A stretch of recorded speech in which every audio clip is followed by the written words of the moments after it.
get into this in a moment, dumbed down.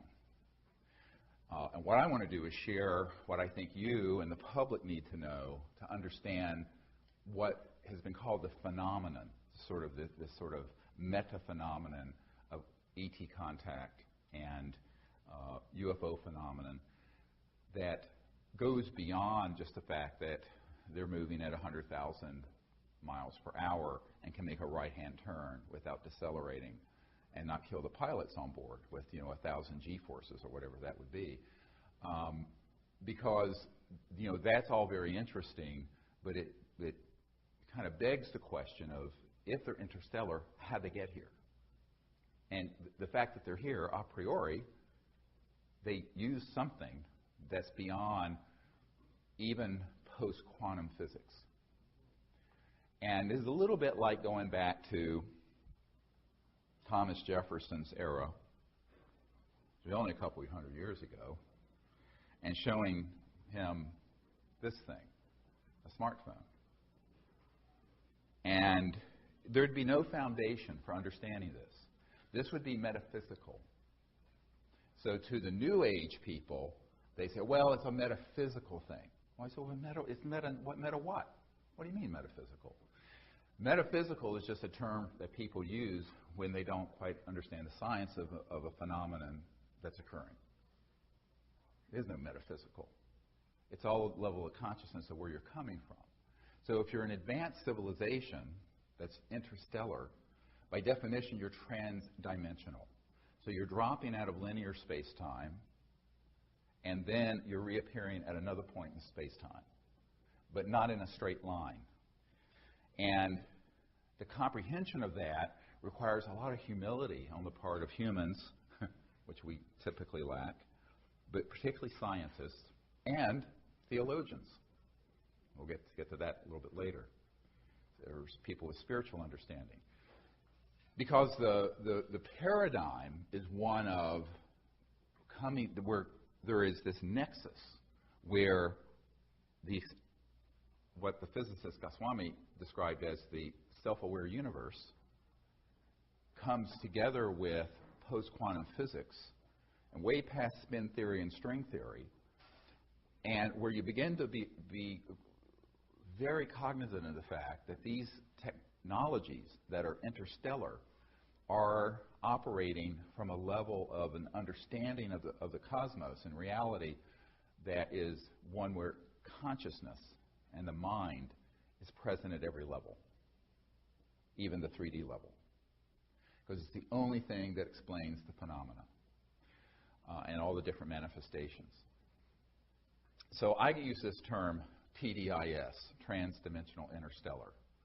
And so I just want to introduce that right off the bat. So TDIS is a term that I use for what we're dealing with when we look at the science of consciousness and the physics of how the spacecraft move, operate in our space, but also go from one star system to another. And, of course, in the aerospace industry, they have more colorful terms for this. I was flying last year to Australia, and I was put beside a man going from Sydney to Brisbane who was a Northrop Grumman engineer. I said, oh, it's my uncle's old company. My uncle worked on the lunar module, the thing that landed on the moon with Neil Armstrong in it. And he says, oh, yeah, that's really cool. And I said, yeah. He was a young engineer. And he said, what are you doing? I said, well, I'm here for a meeting.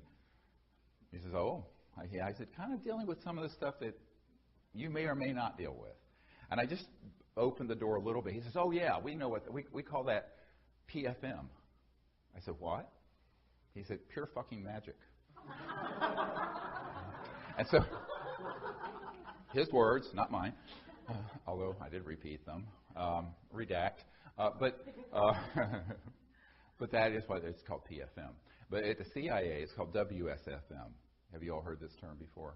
The first time I heard it, it was from the science director, a guy who's one of the top guys in the science director at CIA, who's actually encouraged me to do what I've been doing since 1992, because he can't, because he'll get assassinated. So he says, you do it. If you get assassinated, who cares? And so they use this term WSFM, sounds like a radio station. It stands for Weird Science and Frickin' Magic. And that is what they call this. In the Naval Research Lab, people call it that. Because what it deals with is a type of phenomenon that when you get into a certain level of very high voltage systems, where the voltage is at a certain frequency and resonant field. And I'm not going to bore people with the arcana of this, but let's say you have a Poynting vector, or you put an energy field with very high voltage around an object that's a couple million volts, but very, very low amperage. So there's not much power involved, but at a certain cycles per second, or hertz, resonant, and in specific resonant field, that object can be made to literally begin to resonate and then tilt out of linear space-time, and it will disappear. Now, I've been in a lab that's run near the Redstone Arsenal in Alabama, Huntsville, where this stuff has been done, and so by humans. So it's disappeared. You can't see it, and it actually has moved into another dimension.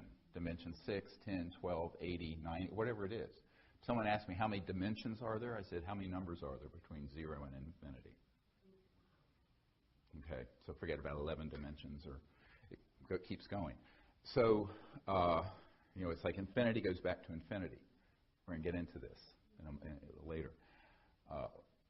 And so the science behind this has really been studied somewhat accidentally in the early days by Faraday, Maxwell, Tesla, and it was sort of an empiricist understanding.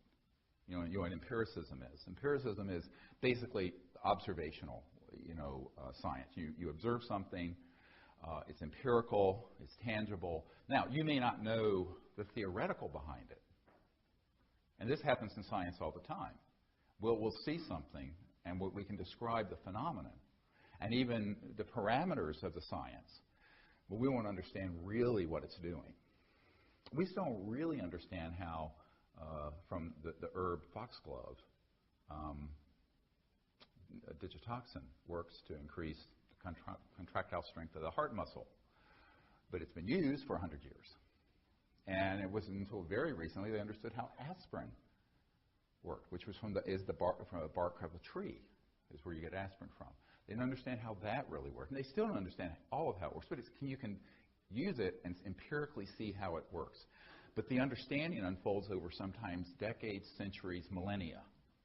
So I'm going to be talking about areas of science that is through a glass dimly, and that there are certain phenomena that we can observe, but the actual full understanding of it is probably going to be unfolding over the next 1,000, 5,000, 500,000 years, the whole next cycle we're in.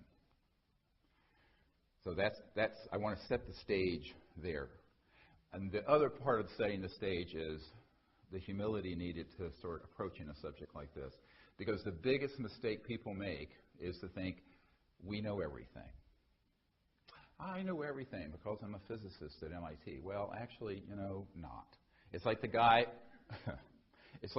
who in the late 1800s declared that we could close the patent office because everything that could be invented had been. Now, this is a true story. So, there's this hubris that goes with the human condition that's rather worrisome, which has led to the foolishness that we see today called human society. But so to get past that foolish way of thinking, there has to be a very open mind and also willing to admit that we really don't understand but a tiny fraction of the cosmos around us. And the brightest and best amongst us, working their whole lifetimes, can only unfold a little bit of it. And so from that foundation of sort of a humility, then we can go and explore. And if we don't understand something, you just file it and say, well, someday we may understand this. But don't discount it. Because it's often the things that are discounted because it's not fitting into the box of the current paradigm of science, or religion or thought that gets chucked out. And that's where the good stuff is. That's the really good stuff. And often people who do begin to explore those things get persecuted. Like the University of Virginia. We have our farm out near University of Virginia. And there was a medical doctor who discovered that there was a bacteria, H. pylori, that causes a lot of the really bad bleeding ulcers. And it ran against the theory that it was just too much acid. And that if you took a course of this and that medicine instead of the acid medicine or with it, it would cure them without surgery or anything. He got run out of the country, ended up in Australia. Australia was the only place he could get a job. He ended up getting the Nobel Prize. But the initial reaction of the scientific fundamentalist paradigm, the high priests of science, were to say, no, it can't be, because we know everything about how this works. Well, it turns out they didn't know anything about how ulcers worked. So the same is true in physics, the same is true in materials, and the same is true in theological thought and consciousness studies. So I think that's why we have to sort of enter this whole subject with that kind of perspective. Then you can at least begin to explore with something resembling an open mind and learn something.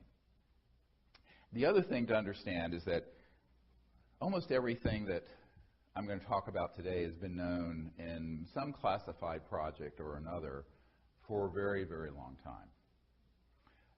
But in pieces, maybe not put together the way I'm going to present it. My job is to sort of synthesize it and connect the dots, which is my job today, is really to connect all these dots for you guys.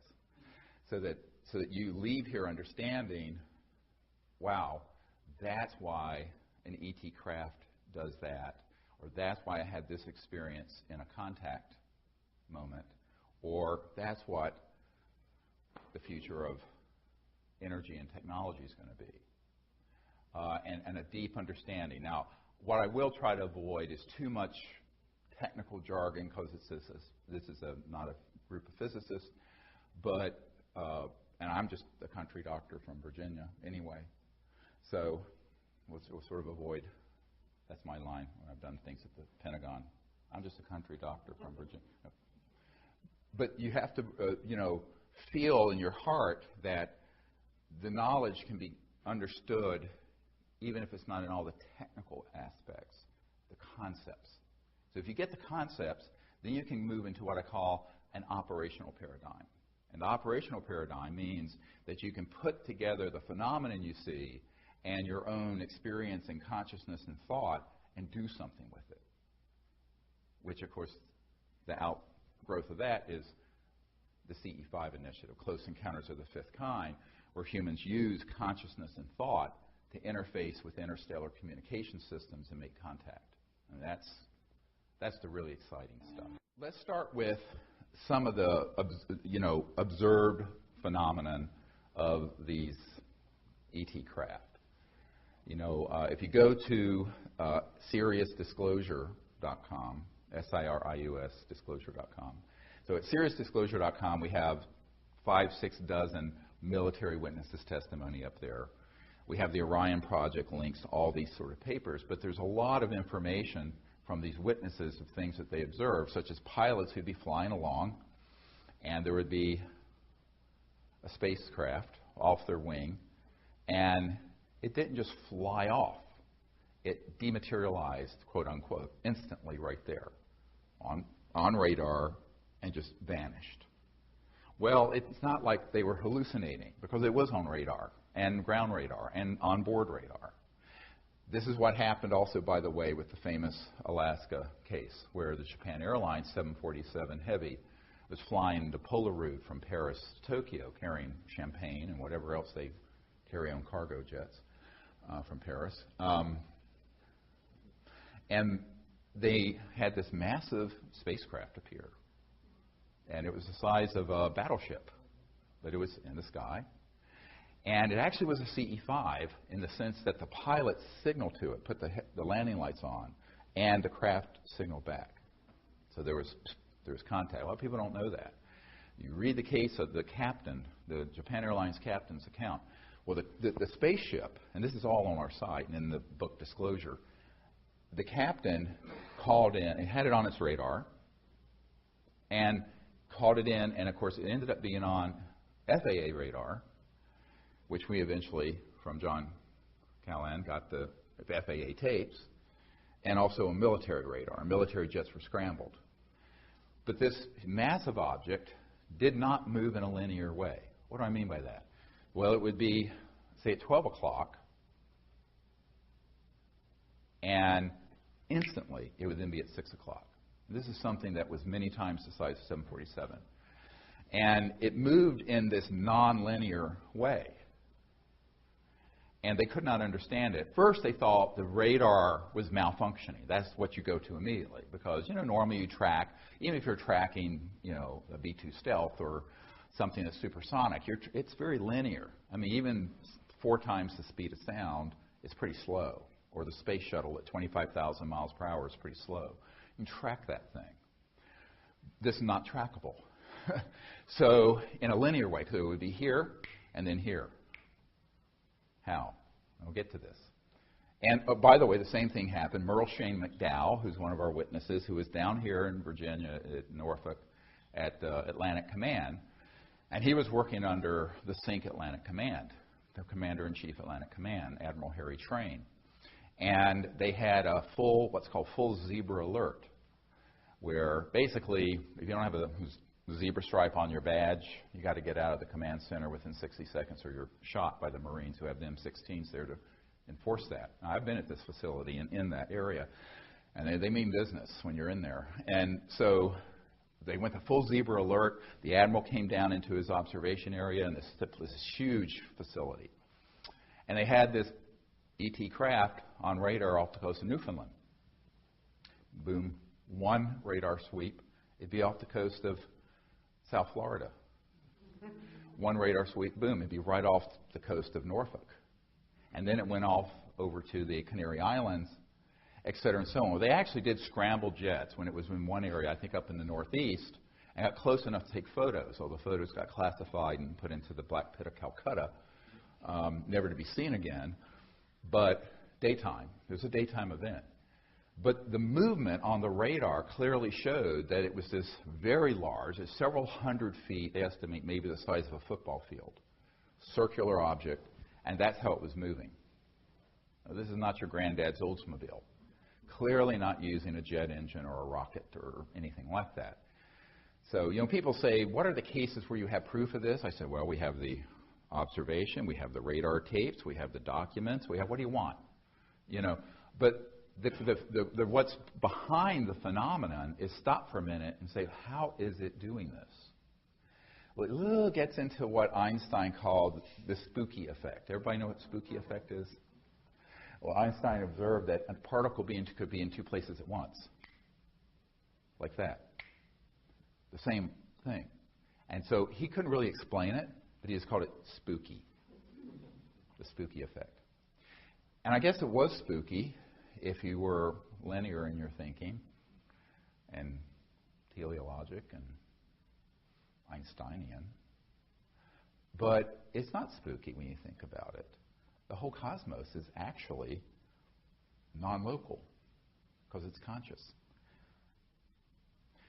A few years ago, there was a journal, physics journal, that published, and it was actually on the front page of Newsweek.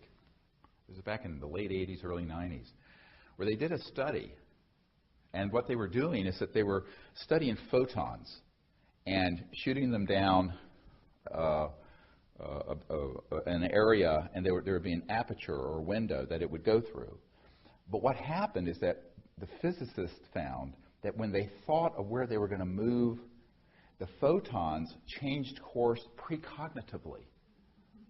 In other words, the photons reacted with the thought and consciousness and intent of the physicists. And this was done over and over again and proven. And this was published in mainstream physics journals. But people say, oh, well, that's interesting. Well, I don't know what it means. They chucked it aside. Again, it's the cool stuff that gets chucked aside. This is in the mainstream physics journals. You look this study up. And then, of course, you have people like Dr. Bob John of Princeton, the Princeton Engineering Anomalies Research Lab, the PEER Lab. And back in the 90s, he and I spoke about this. He says, you know, what you're doing out under the stars is sort of in a clinical, experiential way what I'm proving in the lab. And that is that everything is conscious, and everything can react to thought and consciousness. And so what he did at Princeton, he was professor emeritus of engineering, and some of his work has been continued by some of his students, is that he would have like a random number generator, like a machine that just generates, zeros and ones or something like that. And they'd have someone just sit, and it wasn't like this was some psychic or, somebody, it just ordinary people, and they would put their intention on it that it would, instead of putting out zeros, would put out more ones. And sure enough, the bell curve distribution would shift. Or the other way. But what was really cool about it, he then found that if there were two people who were really connected to each other, loved each other, where there was a heart connection, and did it together, the effect was exponential, 10 times greater. So what is that? And this is a mechanical system. It's just a thing spitting out zero in the random number generator. And this has been proven over and over and over and over and over again. Now, there's no linear contact between the person's body, the physical 3D, 4D, and the machine. It's just purely thought, intending, and yet it affects it. What does this mean? Well, it means that everything is awake. Everything has within its structure an element of this non-local consciousness, mind that isn't bound to 3D space-time. And so non-locality is something that began to be talked about by physicists. And then there was a medical doctor, a man that I actually met once, and he wrote a wonderful book called Recovering the Soul. And it was all these accounts of scientists and also lay people finding that the mind and thought was always an omnipresent field and could have effects, whether it was like an intercessionary prayer for someone. One person would be in Europe, the other person in Hawaii, and they would have an effect, et cetera, and so on. Or they would take saliva, which has your white blood cells in it, and they take it to another continent, keep it alive in a petri dish, and they would put electrodes, and those white blood cells would register when the person had an emotional reaction to something consistently, even though it was out of their body. Cool. I mean, this is the really cool stuff. So, is everybody understanding this? I haven't lost too many people yet. And what that means, the real kind of the bullet point is, the mind is always omnipresent. Your mind, my mind, all mind, because there's a singularity of mind. Erwin Schrödinger, the father of modern quantum mechanics, it was really particle wave theory back, I think it was 1908, said the total number of minds in the universe is one. That is, it's a singularity. So mind stuff, or consciousness, is a singularity. Now, we can be aware of our own awareness and think, well, I'm conscious and I'm Steve, and you attach it to yourself and your ego or your individuation, let's call it, your individuality. However, it's always at the same time without any effort, whether you know it or not, tied into this sort of omnipresent, non-local field of consciousness, as it turns out, without effort. Now, you can be shut off from that, or you can be tied into it. The meditative state and samadhi is when you get tied into the universal component. That's all meditation is. It's the quieting of the individual mind to re-experience the non-local mind, the unbounded mind. And this actually has profound implications not only for health and healing and contact, as we'll get to, but in physics. Because if you look at the cosmos, everything is in fact consciousness, phasing and resonating as a photon, or a star, or a person, or an individual, or a tree. Now, this is not pantheism. It's an understanding that's a transcendent understanding of this sort of universality of the awake state, the awareness. And this has been proven scientifically. This is not, there have been study after study after study, some of which I'm citing here. I don't want to belabor the point. You can look these up yourselves. I'm sure you can all know how to read. But I want to pull it together into sort of an awakening within yourself of the fact that you're just not limited to your physical body and self, even when you think you are. We have one of our witnesses who's a Lockheed Skunk Works scientist, and you know what Skunk Works are? You know, the super secret Skunk Works up in the high desert. Where Ben Rich, he wrote the book Skunk Works, and before he passed away, he's the one who said, well, he said several things. One thing he said, there are no private conversations anywhere on Earth. This was in the 90s, so he was way ahead of Edward Snowden. Number two, anything you can imagine, we've already done at the Skunk Works. And number three, we already have the technologies to go travel amongst the stars. In fact, we can take E.T. home. And the last thing he did in his slide was to show this black disk going out into space, and it was a human. It was a man-made electromagnetic EMG anti-gravity disk, which they have, and which we have had since October 1954 when we mastered gravity control. But the more profound thing is that people who've studied this begin to have experiences that are very, very strange. Because you can take these electronics and create this lifter effect of anti-gravity. So they're called lifters. And the way it is done is that at a high enough voltage with a counter-rotating field, you can cause lift. And this is if you go all the way back to the experiments of T. Townsend Brown, who, of course, ended up being the guy at the starting of the RAND Corporation. His stuff went to the Air Force, went black. Or the Klasky-Frost experiment in late 20s in Germany. They were doing things with crystalline structures, and they would create a high voltage field around them, and found that, especially with crystals, they would kind of begin to resonate and expand, grow, or take up more space, and then they'd float and lift. 1920. I mean, before any of us were, I suspect before any of us were alive. I don't think there's anyone here who was alive in the 28 and 29 time period. Not even I. But so we have this amazing heritage that unfortunately has been confiscated into covert programs.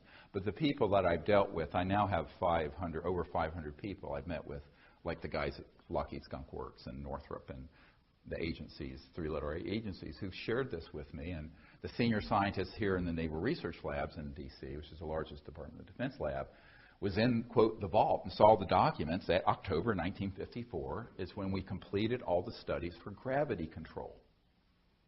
So we haven't needed rockets, jets, cars, trains, buses, trucks, ships on the ocean using combustible fuels or nuclear power since October 1954.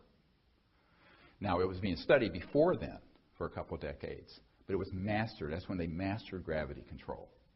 And what a shame it is. You look at the world, and we're destroying the world geopolitically and environmentally and every other way because of this secrecy.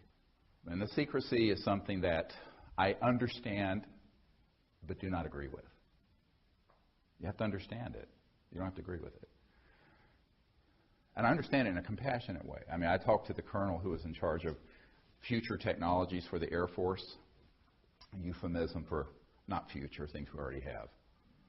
It's always a double speak when you deal with the military. So this guy knew about this, and he said, you know, those things can be weaponized. I said, yes, you already have. They're already weaponized. I said, I can't tell you how many patients I took care of in the emergency department who were killed with knives, steak knives, butter knives. You can kill everything. I said, everything can be weaponized. The question is, Do we let human society terminate, fighting over the last barrel of oil and destroying the biosphere, or do we find a way to live together peacefully in an enforceable peace? Maybe it may be the peace of the chained dogs initially, because there are always going to be madmen out there, but allow these sciences to come out so we don't cannibalize the earth. Because we're 100 years into a period when everything I'm telling you should have been known and out, at least in terms of the theoretical physics. The applied free energy materials should have been out by the turn of the last century, early 1900s, and the electromagnetogravitics 40s and 50s, which, of course, Werner von Braun was working on with Adolf Hitler in Germany. That was their secret weapon.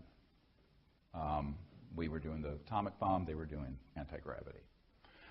But we have this period in our history right now where we've sort of gone past the red line of disclosure, where we should have had these things disclosed and put into peaceful application before I was born, because I was born in 1955.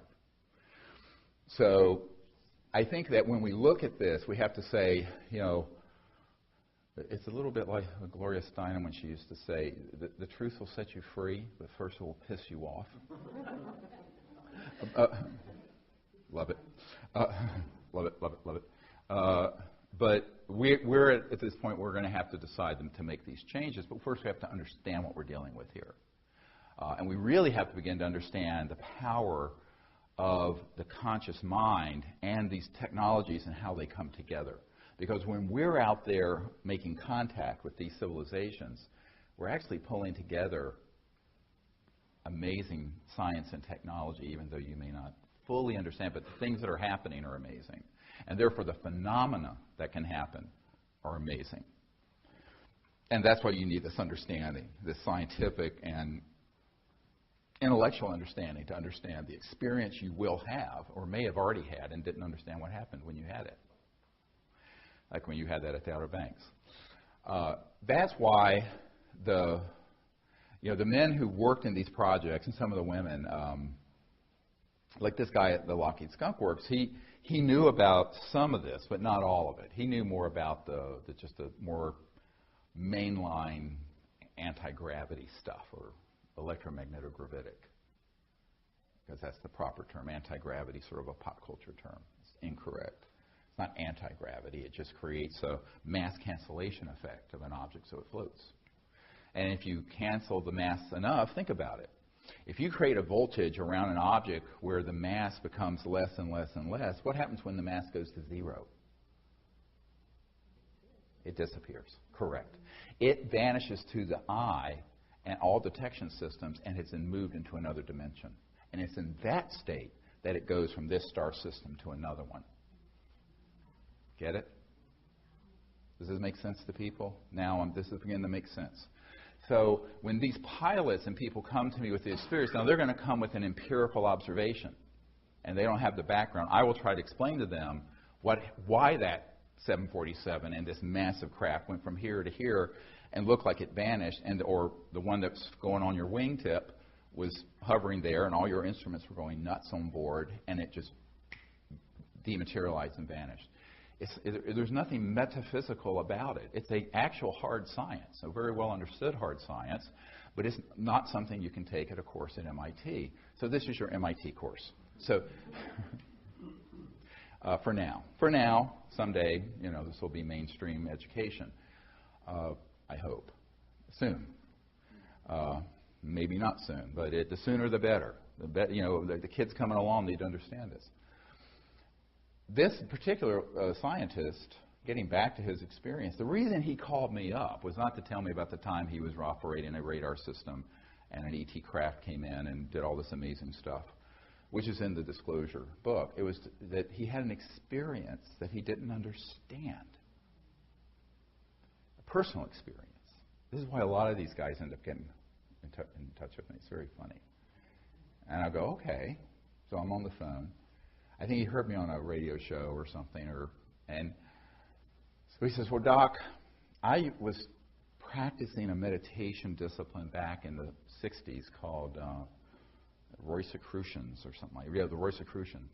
And he was trying to learn how to, what they call astrally project. where your body of light and consciousness sort of lifts up out of your physical body and flies around, like a lucid flying dream, but sort of on command instead of accidentally. And I said, oh, cool. You ever have any success with that? He says, yes. Let me tell you. And he says, but it has to do with this issue. I said, oh, really? And so he said, well, I was there and I was trying too hard. He wasn't relaxing deeply enough. And so his teacher one day said, look, you know how to do this. You just need to let go and let it happen. And I guess the right thing was said to him, so he was able to do it. So he lay down on his bed and he was doing whatever technique they use. I've never taken that course, but he went out of his body, lifted up, and initially just kind of lifted up, and then he got so excited, he went right up through the roof, the ceiling of the house, and into the sky and into the atmosphere, and then slammed into the side of an extraterrestrial vehicle. Now, he was fully lucid awake, and he said that the ETs on board, which were around 4 or 5 feet tall and very thin, no hair, were at some control, and they were observing. And they were hovering in the atmosphere, but not visible to the eye because they were shifted into this other dimension.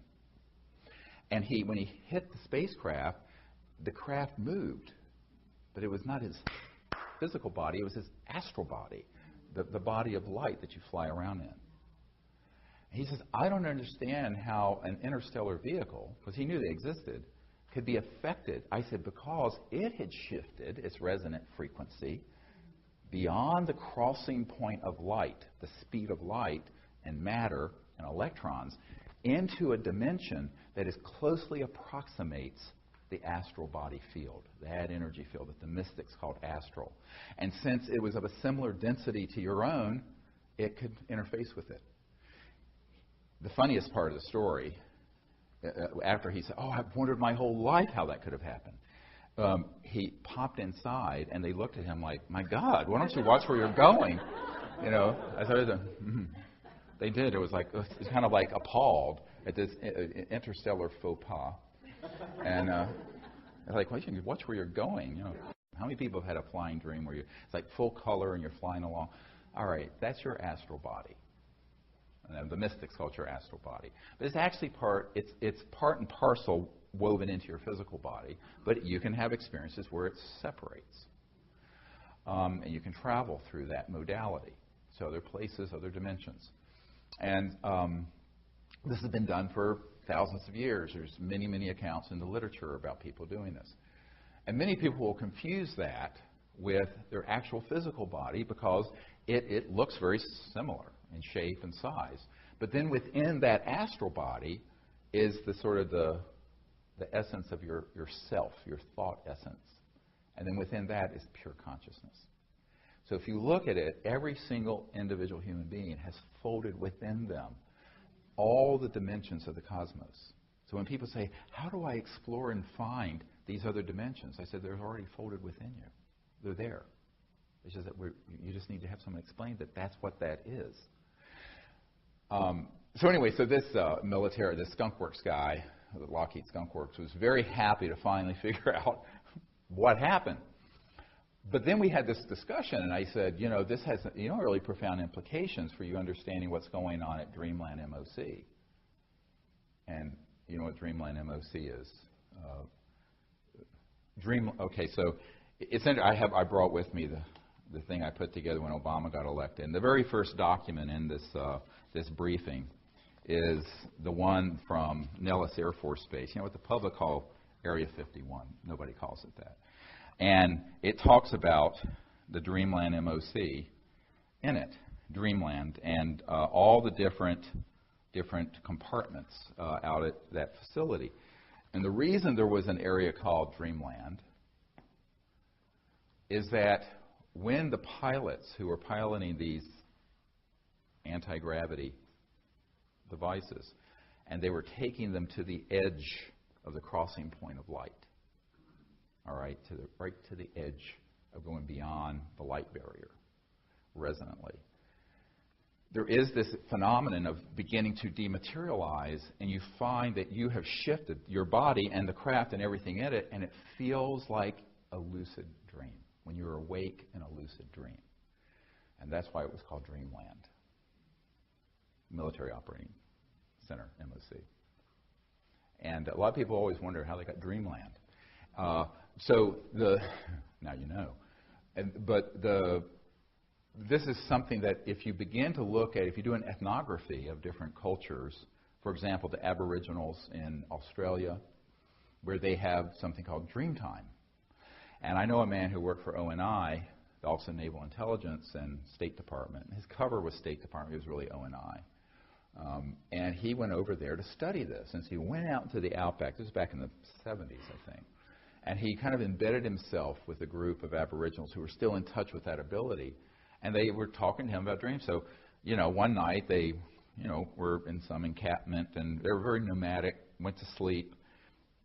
And one of the members of the tribe, one of the Aboriginals, the next morning said, "Oh, well, I had a very lucid, in the dream, I met so-and-so, I don't know the person's name, and we need to walk and meet at whatever time here." And, of course, this guy who was a State Department / Naval Intelligence person studying this weird high strangeness didn't quite believe it. And so they started trekking. And sure enough, at the exact place and time, he met this person and they didn't have cell phones, nothing. And they just met. And he said, this is, So it was one of these things where this is their normal state. And many African tribes have described doing this, and Native American peoples, and they call them seers or visionaries. But it's really just the capability of the conscious mind to be disciplined in the dream state, sleep state, to awaken into this dream, and then be in control while you're having it. That's the lucid part, and begin to explore. And you can explore things in this world or other worlds that way. Now, really what we do when we do the Close Encounters of the Fifth Kind protocols is that we're going into deep meditation and doing it consciously. We're not going to sleep. Well, some people go to sleep because we're out till 2 in the morning. But we're doing this through a technique, a meditative technique and a protocol, which you can all use and practice. And practice makes perfect. I'll tell you, you need to practice it for it to really work effectively. But the concept is what you need to understand. How does it work? Well, if you're talking about connecting to an interstellar civilization, they may or may not be in the area and not in this linear dimension. Maybe they're dematerialized and they're hovering over the White House. Could be. Why not? Who would detect it?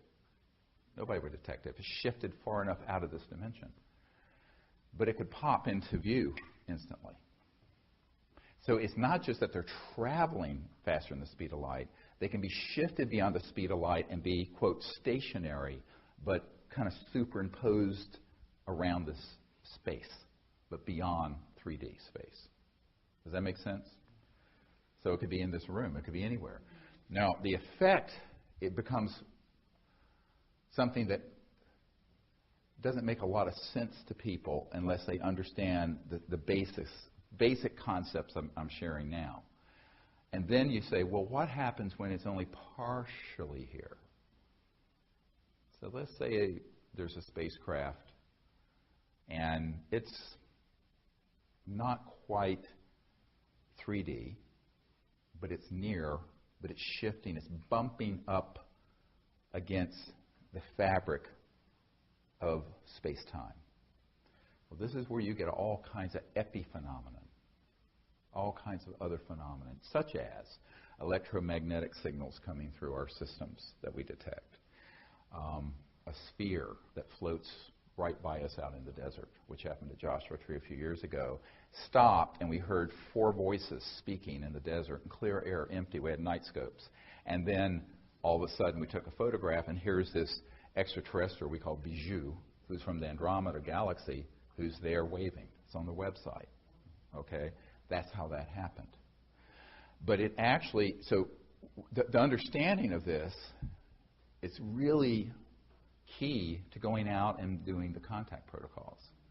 Because you're using consciousness, but you're also using thought and electromagnetic systems And all of this is coming together in a nexus. And there can be all degrees of the manifestation or how something materializes. It can be 3D, where you really would bump into it solid, or it may look like it's 3D, but you could walk right through it. Wonderful story from Altus Air Force Base. A friend of ours who lives out in the mountains, he worked for the Air Force back in the 60s, and he was a guard at a nuclear bomb squadron out in Oklahoma.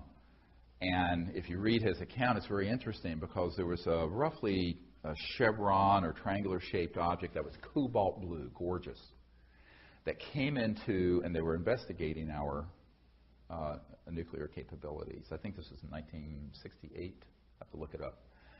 But it's in the testimony. You can look. But what was interesting is that he said it was translucent cobalt blue. It wasn't solid. But you could see the shape of it, but it wasn't fully like that. Does that make sense? So it moved over, and of course they have what they call the hot areas that are marked off in red. No one can go into those hot areas except the pilots for the nuclear bombers. And of course these were hot, ready to go. They were kept ready to go all the time in those days. We still have some that are hot, ready to go. But the hot areas were, and they had sensors, electromagnetic sensors. Well, as this thing moved across that area, it set the sensors off. So even though it wasn't 3D, totally physical, visually you could see this outline of this cobalt blue ship. And it was enough in this dimension to put off electromagnetic fields that the electronic sensors went off, which ended up being a disaster because they went to a full alert and had to scramble those jets and move them off the base, which is what happened. But the craft was never 3D, fully 3D. Does this make sense? So many times people will see something and they'll go, well, I saw it, but I'm not sure. And in fact, that's how this guy approached me. I'm not sure what I... And I said, well, just describe it. Don't editorialize it.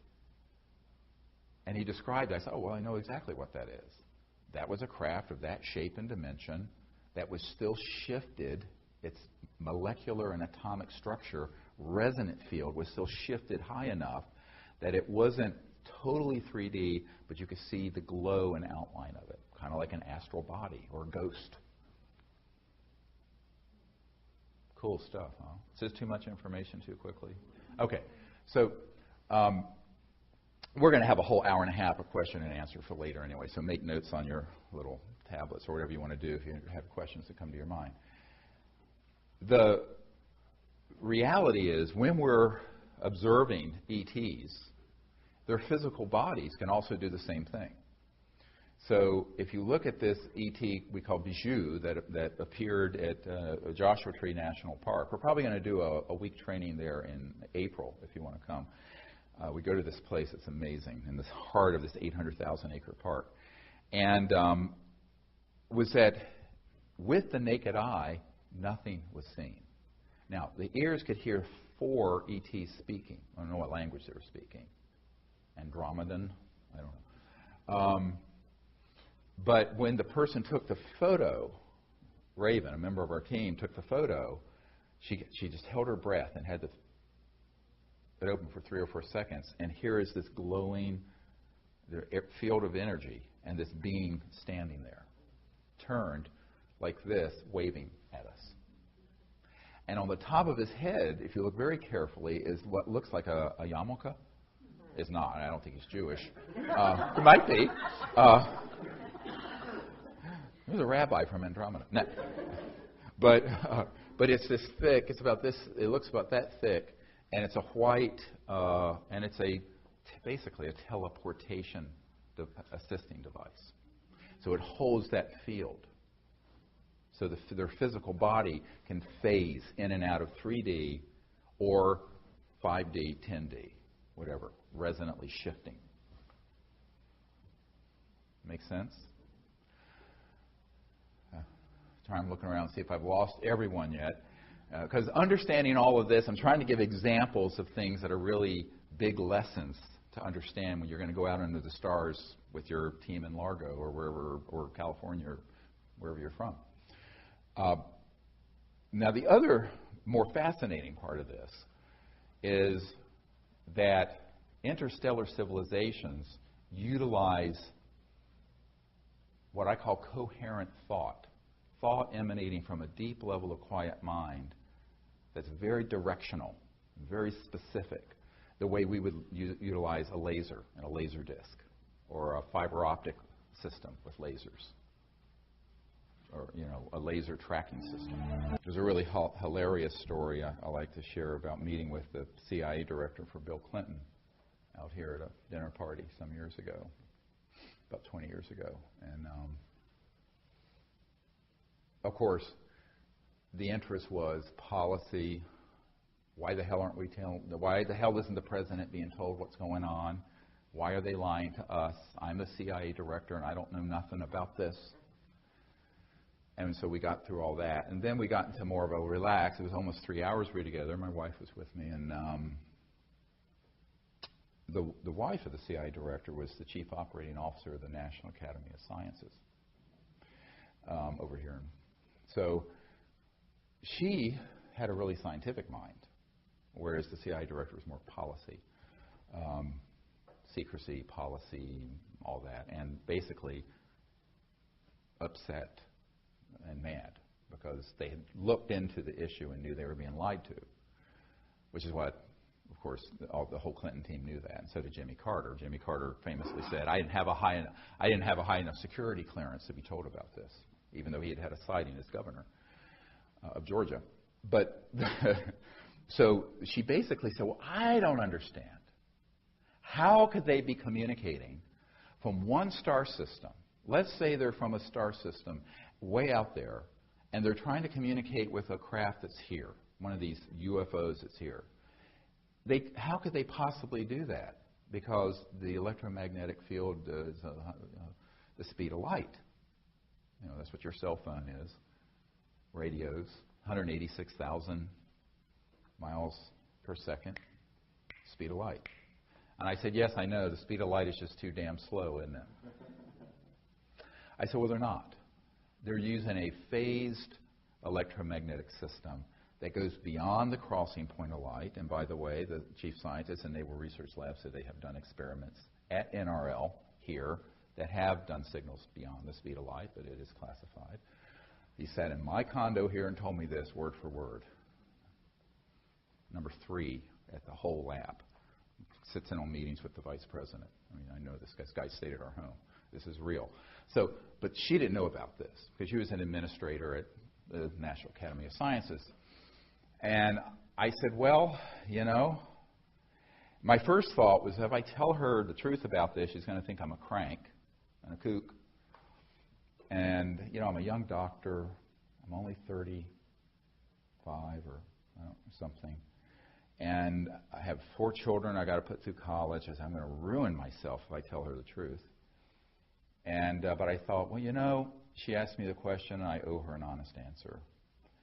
And so I said, "Look, you've asked, but just bear me out." I said, let's take our Milky Way galaxy. The Milky Way galaxy is 100,000 light years across. So if a beam of light went across at 186,000 miles every second, it would take 100,000 years to reach the other side. That's just our galaxy. And in our galaxy is about 100 billion star systems, same number of star systems that there are neurons in our brain. Cool, huh? Interesting coincidence. And let's just say there's a civilization that is 1,000 light years from here. A light year is a distance. Not time measurement, a distance measurement. It's the distance light goes at 186,000 miles a second in a year. So let's say it's 1,000 light years from here, which is 1% of the way across the Milky Way galaxy, which means it's in our neighborhood, because we're not even intergalactic now. At the speed of light of your cell phone, a radio wave, a TV signal, a fiber optic, it's going to take 1,000 years for the signal to get from that home planet to their starship that's in our solar system, and another 1,000 years for the starship to say, "Hi, got your message, how are you doing today?" to go back. It's the time since the birth of Christ to say hello and goodbye. It's not a functional paradigm. So a priori, if you're interstellar, you are transdimensional. And what does that mean? It means that your communication gear, as well as your transportation gear, is dropping out of linear space-time in a non-locality, a field of non-locality. Now, the ultimate field of non-locality is pure mind stuff, the essence of awareness. But that's absolute non-locality. But between the absolute field of non-local, pure, undifferentiated consciousness and 3D are countless numbers of gradations of relative non-locality. And they may not be instant, but they're pretty damn fast, and they're certainly faster than the speed of light. Is this making sense to people? Okay, stay with me. So this means that they have electronic devices that are, when they're fully materialized 3D, have electronics that can pick up on directed thought and transmit directed thought. And I'll never forget Dr. Robert Woods, who is one of our witnesses from McDonnell Douglas, telling me a story, old man McDonald. I know this from two sources, Lawrence Rockefeller, who was very interested in all this, and who funded the original Project Starlight effort. The AP had this whole release of Project Starlight documents from the Clinton Library. It was a big scandal a couple years ago when we were putting all this stuff together, and Lawrence Rockefeller was involved, and his lawyer, Henry Diamond, and all these big folks, and I was putting together all this stuff. But he funded the first gathering of witnesses at Silomar near Monterey in California in 1995. We had KGB people there, and cosmonauts and astronauts and everybody. And what was interesting is that this whole group of people kind of understood this area of thought and consciousness, but not too technically. And what we discovered was that through going back, this was I believe in the mid-'60s, McDonnell Douglas was very interested in this. And old man McDonald himself was like, oh, I've got to know about this. So Dr. Woods, who is a very renowned aerospace guy, was sent to research all this stuff. Anti-gravity, UFO sightings, all this stuff. And he came back with this amazing case of a very high caliber case, where I think it was in the Baja California, where a craft had materialized, and this was back before we had systems to track them so well and hit them with electromagnetic weapons, which is what's happening today. We'll get to that. And this little being came out, and it had like a little black box thing here. And it was obviously the communication device. And the people who had the encounter said that basically the ET was communicating directly into their neural cortex, and maybe auditory cortex, with this thing in thought. And that when they would think back to the being, they wouldn't have to speak, he would understand it and receive it. And so it was if you will, a thought transponder instead of a radio transponder. And now, this sounds like science fiction, but it isn't. It's the only thing that can explain how you're going to scientifically and reliably be able to have a communication system that is from one star system or galaxy to another in real time. Again, spooky effect, two things at once, boom, boom. So you're dropping out of the linear barrier of space.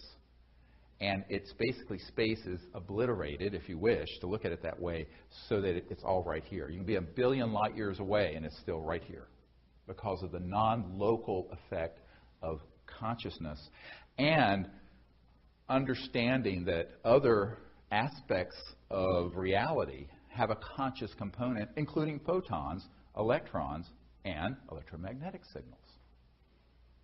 There's a carrier wave of thought stuff, consciousness stuff, even within an electromagnetic signal.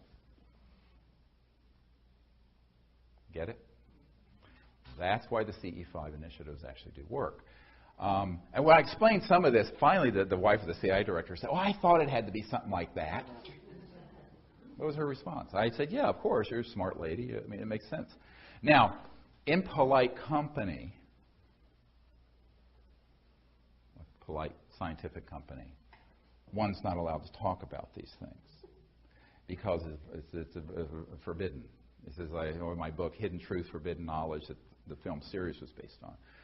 These are things you're just not allowed to talk about because it's so paradigm busting scientifically and even theologically, because it begins to explain a lot of, quote, mystical experiences people have had that become a catechism or get misinterpreted through the millennia. But ultimately, if we want to seek the truth, let's find the truth and forget our dogma. I love that saying, my karma ran over my dogma or something like that.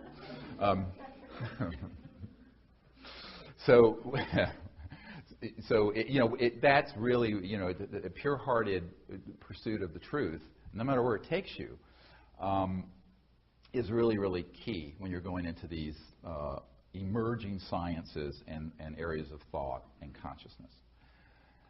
This then brings us to the numbers of people who have observed these kinds of phenomenon in the mainstream, where they will have an object, a sphere, appear, and then inside the sphere, floating into their house, are these little beings in the sphere, communicating in their thought.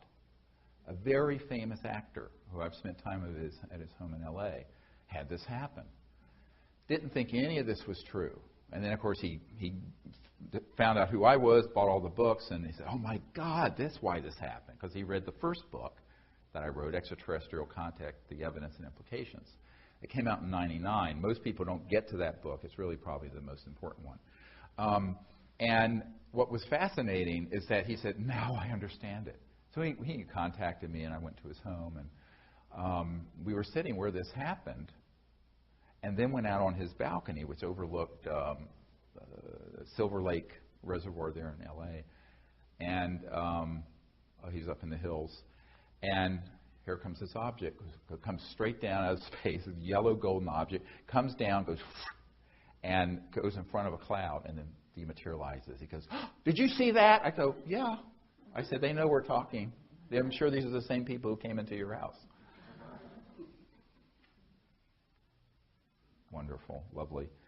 So I think that a lot of people have had these experiences, but they don't have the understanding. My hope for this gathering today, but also the video that we'll put out, is that people will begin to connect these dots and make some sense of these experiences where in the early days when I started looking into this, I found there were many, many accounts where people would see a craft, or maybe it's not fully materialized, maybe it's just a sphere, and they'll think something and it'll react to the thought.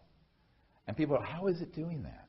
It was reading my mind. Well, I mean, it's not Kreskin reading your mind. There is a science of what I call coherent thought receivers and transmissions that can take place between transdimensional interstellar capable civilizations and humans. Now, we may not understand all the science, and I can't say I can go to a laboratory and build one of these things because I can't hook up my DVD player. Emily has to do that. I'm useless for that kind of thing. He's like, nurse, or Emily, help. But defibrillators great, and respirators and other stuff. No, computers, hurl them through the window. I'm all thumbs. But, we can understand it. So then from an experiential point of view, from that paradigm, we can say, oh, I understand now how it is contact can be initiated, but also if it spontaneously begins to happen, how it begins to unfold and why it can be both physical and in thought and electronic and then in these other phenomenon. I call it the epiphenomenon that happens. All the different manifestations of contact. We're sitting out in the desert in the middle of an 800,000-acre park. There are no police around. There's no microwaves or no McDonald's. There are no big microwave ovens.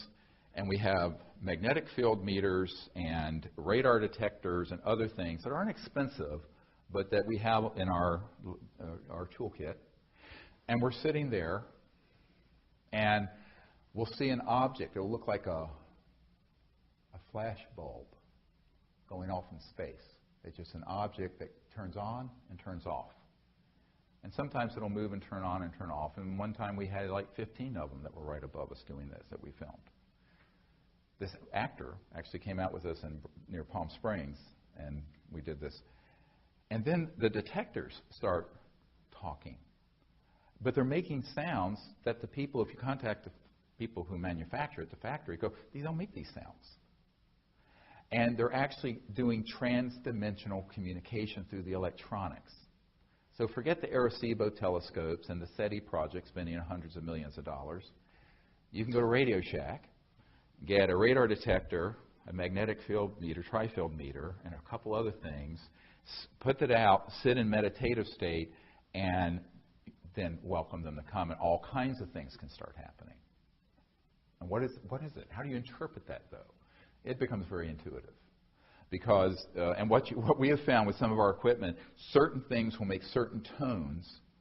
Like we have one radar detector we call Walter, because a man named Walter gave it to us. And it will do a certain type of beeping. It will go beep, beep, beep 3 times, and only 3 times. Doesn't make the sound like you would with a cop car or a radar gun. Just when an object is about to appear. And then within moments there'll be a sighting of an ET object. So beep, beep, beep, and that means we are here. So you get into this flow, and they actually do what I call a trans-dimensional entrainment of the circuitry of your device.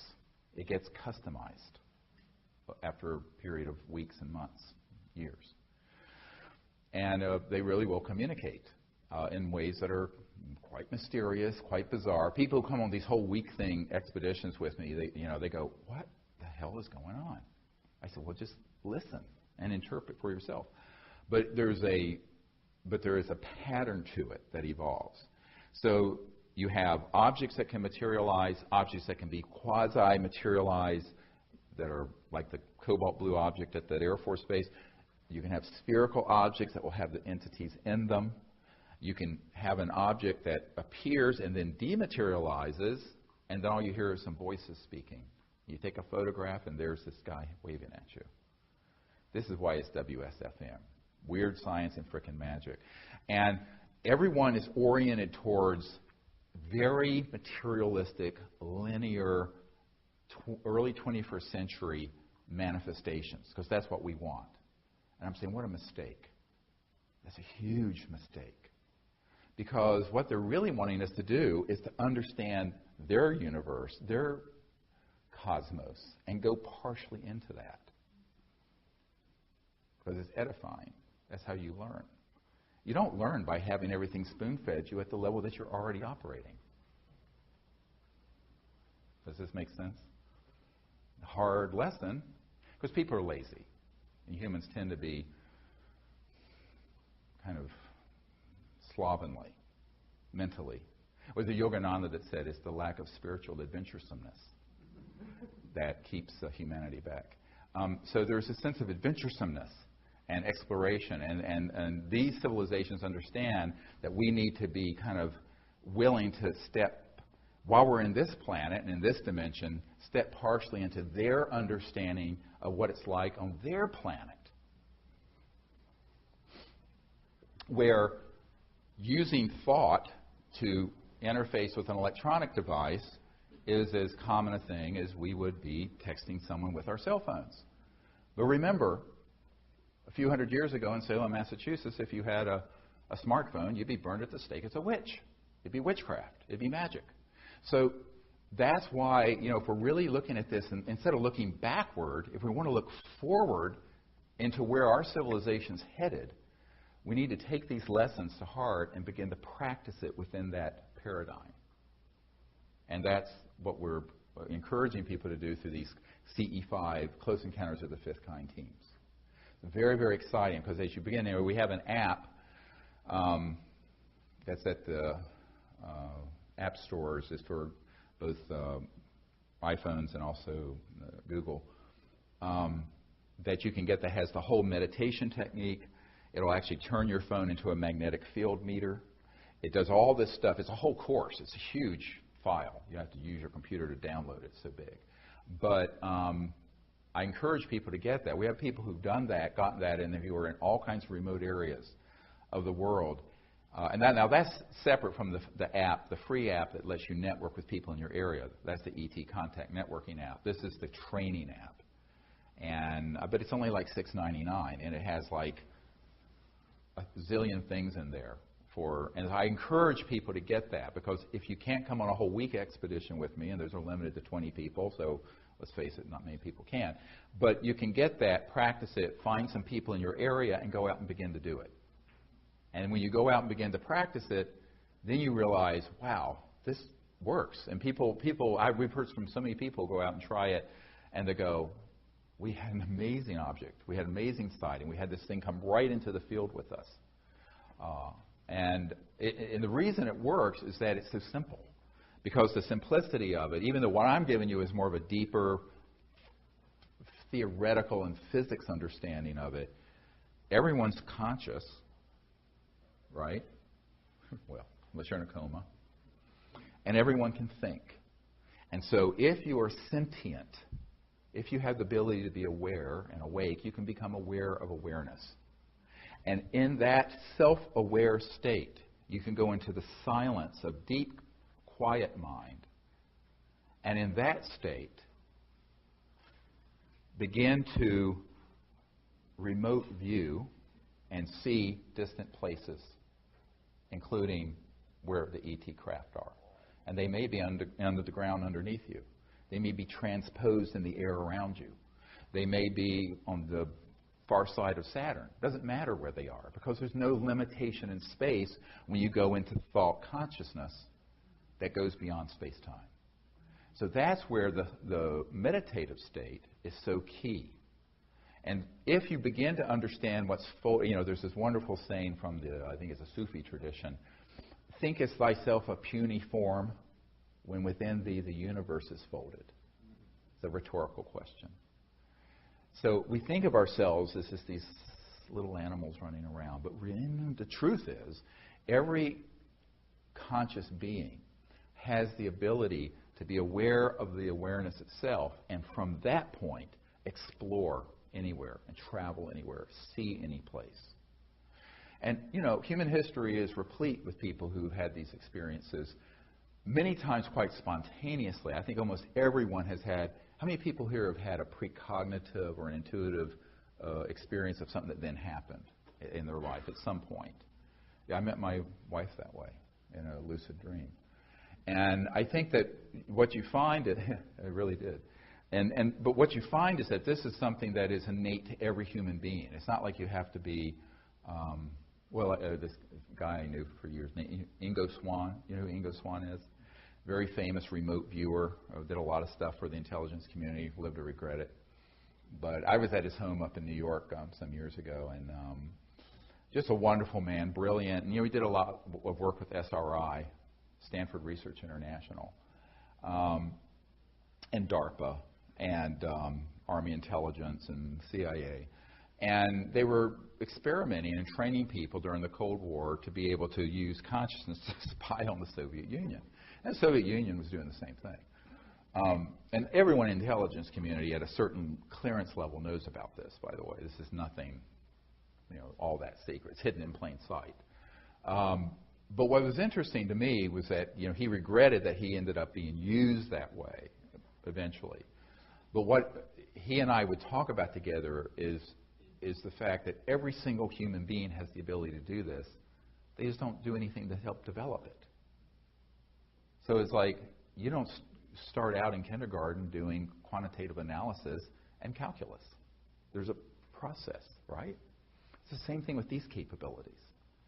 I bench press 410 pounds, but you don't start out that way. You rip your, pectoralis muscles in half. So so everything is an iterative learning, developing process of skill and knowledge and experience that builds on itself over time. Most people just never take the time to sit down 2-3 times a day, go into a quiet meditative state, and then practice the ability to intend to know. And I call it the intend to know because it's not brute will. It's quietly going into consciousness and then saying, I want to know this. I want to see this place. And let it open very subtly. It's a very subtle, integrative process as opposed to a brutal intellectual one. My own approach to this is a very Vedic one. And as you know, the ancient Vedas, people conflate the Vedas with Hinduism. They have really very little to do with each other. The Vedic knowledge predates any known. It's a philosophy. But Vedanta is really the study of consciousness in its singularity. And that's, of course, from that, the concept of the human experiencing that state, which is called samadhi or nirvana. But there's this misunderstanding in the public that only certain adepts, that you have to lay on a bed of nails for 30 years and, do all kinds of crazy stuff to be able to have this happen. It simply isn't true. Every single human being can learn to sit quietly, go into a meditative state, using whatever works for you. I use a type of mantra meditation. It can also be a breathing technique with mantra. There are a lot of approaches to it. The key thing is for the mind to become quiet, centered, and allow it to become very deeply centered. And at the point where all thought and awareness of everything disappears, but you're not asleep, you're still awake, it may just be a flash. That's the samadhi state. It's the experience of pure consciousness without differentiation. That's the state of pure non-locality. At that point, you are omnipresent. You're everywhere. And it is at that point that if you begin to practice and experience that, you can stay very steady state in your awareness and then intend, while still being very quiet, to see or know something that's remote, like where a starship is, or what's going on at home in your kitchen. In my misspent youth, instead of doing drugs and chasing skirts, I was spending 8 hours a day meditating, doing Vedanta, when I was in my late teens and early 20s. And I had some experiences that taught me that this was really easy to do, because I just said, I want to learn how to do this. And I notwithstanding the fact I was raised a very devout atheist. I mean, the catechisms of atheism. Didn't fit in a test tube, didn't exist, end of discussion. But at the most, agnosticism. But after my near-death experience, when I was 17, I had an experience of that state of mind. It was beautiful. It was this supernal state. I'll never forget it. And I said, well, I really want to learn how to arrive at that state of deep peace and quiet and oneness, if you want to call it that, a sort of universal oneness, without having to die or have something terrible happen to me, which is what happened, and then have a near-death experience.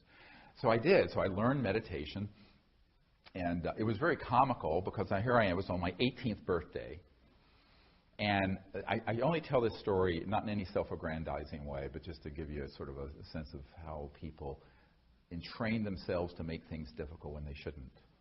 So I didn't know that it was supposed to be so easy. I didn't know that it was supposed to be so hard. So I accepted it was natural and easy. So my teacher did the whole thing, and they initiated me, and I sat down, and I immediately went into this deep, deep, deep meditation, and I transcended into samadhi. And afterwards, he was looking at me sort of appalled. He says, you transcended, didn't you? I said, isn't that what we were supposed to do? And I didn't know that I was supposed to make this big gashrai about it, and make this big deal and have to waste 30 years doing something that you can do in 30 minutes. So that's another lesson. You need to sort of affirm to yourself, A, this can be done, and B, you can do it. If you think you can't do it, you won't. But if you say, of course, I'm awake now, why can't I close my eyes, or even with my eyes open eventually, be able to be in touch with the mind that is this omnipresent field? What Ernst Schrödinger said, the total number of minds in the universe is one. It's a singularity. So if you affirm to yourself you can do it, you will be able to do it. If you sit there with the little gremlin on your ego shoulder saying, I can't do it, I won't do it, I'm not Ingo Swann, I'm not blah, blah, blah, poor me. Well, you're not. It's like, a doctor trying to put a chest tube in. If I have to put a chest tube in here because he's just been run over by a Mack truck and he's got a hemothorax, and I'm going, I can't do this. Well, I'm not going to do it. I'm going to lacerate all the nerves in his whatever before I get into where I need to be. So there's a certain amount where you have to give yourself a break and say, I can do this because I'm awake. And go back to some experience in your life that's been intuitive, or some experience in your life where you've experienced a lucid dream and then the next day it happened, and begin to recall these experiences where you go, I do have this aspect of the mind within me that is omnipresent. And I can go to that place and use it for good and to see things in real time that are going on now at distant places, but also I can see things into the future, or if I need to, into the past. Why? Because consciousness transcends not only linearity of space, it transcends the flow of time. And that solves the mystery of the precognitive lucid dream. Now, I'm a quarter Cherokee. My grandmother was Cherokee Indian. And their tradition is a big tradition of lucid precognitive dreaming, like at the Hopi, which I just learned actually were the people who, the Anasazi who disappeared, became the Hopi. And they would have these experiences of precognitively seeing the future in the dream state and in vision quests. And what you find is that that's something you can do also. Most of the very important close encounters of the fifth kind, where we were going to set out on an expedition to a foreign country or someplace, a week before it would happen. Sometimes more than one of the people I was going to travel with would have a dream of an event that would happen and where the place looked like, even though it was a place we'd never been. And it would be crystal clear. It may just be a flash. It may just be an instantaneous flash. It may be in that hypnagogic state, the state in between waking and dreaming. That's a great time to practice this once you learn the science of consciousness, which I'm introducing you to here very quickly. So I went from aircraft sightings to this stuff. But this is what's really exciting. And at that point, you go, wow, I can be in that relaxed state, going in and out of meditation, but also in and out of sleep, and see a distant place, but also perhaps see a point in the future. Caveat. Anything that's in the future can only be a probable future. If it's in the past, it's kind of in chrysalid. It's there. It's in the Akashic record. It's there. If it's in the future, it's subject to change depending on what everyone, including yourself, thinks and does. And this is why when people say, on December blah blah of this year, X, Y, and Z is going to happen, I immediately know they're a charlatan. Because if they get that fixed in their predictions about soothsaying into the future, they don't understand the nature of reality and that it's this organic, evolving phenomenon that is subject to the thoughts and the actions of even those who have heard your prediction, including yourself. It's sort of like the Heisenberg, it's sort of a psychic Heisenberg principle. But so that is something you have to understand, that it may be 95% likely, 80% likely, 99.9% likely, but not 100% if it's off the now. Now, if it's in now in real time and you become accurate, boom, it's there now, be here now. Or if it's in the past. But when we're doing CE5 contact work, normally we do preparation before we go out. So I encourage people to practice this precognitive capability before we go out that night, for example. And I encourage people on their teams to do it. And then, but when you're there in real time, you're observing with your conscious mind and inviting these civilizations to come visit in real time, if they can, and if it's safe and everything, if it's an appropriate group. And we always do this within the context of not dolphins at SeaWorld jumping through hoops for us and entertaining us. We do it within the context of genuinely wanting to be ambassadors or emissaries from Earth and humanity to these civilizations without prejudice. So it's sort of a global diplomatic corps of interstellar travelers. That's what we're developing, who understand to get out of the sort of the orthodoxy and catechisms of conventional ufology, 99% of which is rubbish, and to step into being in a higher state of consciousness, making contact with these civilizations without fear and without prejudice about who they are and where they've come from. Or even perhaps what they've done in the past, because the past cannot... Let's look at it this way. No matter how you view these civilizations, the future is always different from the past. And we create the future now. Just remember that. Very important. I mean, a generation ago, they were dropping atomic bombs on Japan and blowing up every city in Germany. Now they're our closest allies. So humans need to learn to get out of the us versus them xenophobia. This sort of the negative end of atavistic proclivities. Returning to this sort of primitive monkey troop fighting, murderous, rampaging monkey routine. Because we can't afford that. Not with nuclear weapons and not with weapons that have been developed from studying extraterrestrial technologies, which are 1,000,000 times more powerful than a hydrogen bomb, which we have already. Scalar electromagnetic weapons. So that means that there need to be a core of us who are willing to put ourselves out there to be sincerely, with a pure heart and without fear or prejudice, ambassadors to these civilizations, because they are out there. And you know what? They're waiting. These civilizations, I think they've been less than pleased with, so far, the response on balance that humans have had towards them. Because it's either been denial or fear or xenophobia or frank hostility. I mean, the Roswell event was actually an electromagnetic system going off that caused these two craft to hit each other and collide and crash. But a lot of people don't know that. It's an FBI document that pretty much states that it was a new radar dome. Well, the radar dome had some sort of Tesla coil type electromagnetic, circa 1947 electromagnetic pulse. And these two craft that were seeing what we were doing at the 509th Bomb Squadron, which was the only nuclear bomb squadron, atomic bomb squadron in the world at the time, they weren't nuclear bombs and they were atomic. You know the difference, atomic, nuclear? Atomic is fission, nuclear is fusion. Anyway, but it was an atomic bomb squadron, the only one.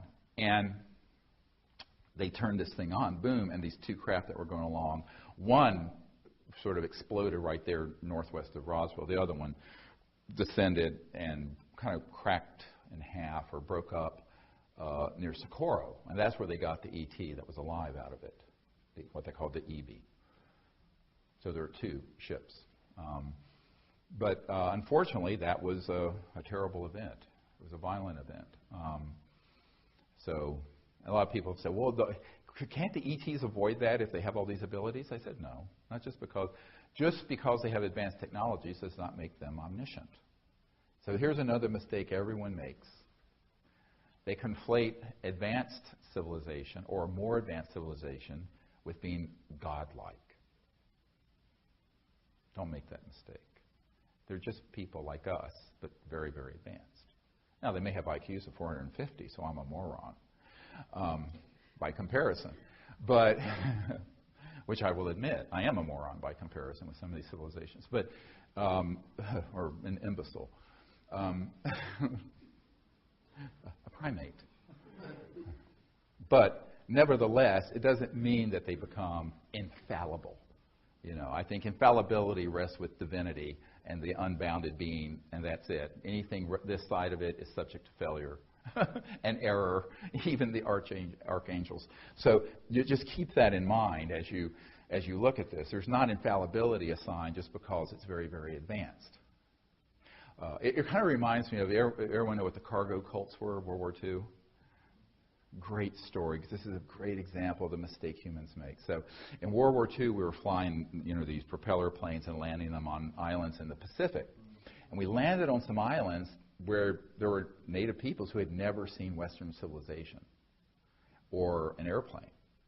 And when we left and then came back, we found that the native peoples had made altars and made things that looked like a biplane with a propeller And they were worshiping because it was gods that had come from the sky. And it had become, it's like the movie The Gods Must Be Crazy. You know, the guy throws a Coke bottle out the window and the people start fighting over this. So we need to take a step back and say, okay, these are a very advanced civilization. Some of them may be, I think are, 10 to the 7th years, millions of years more developed than we are.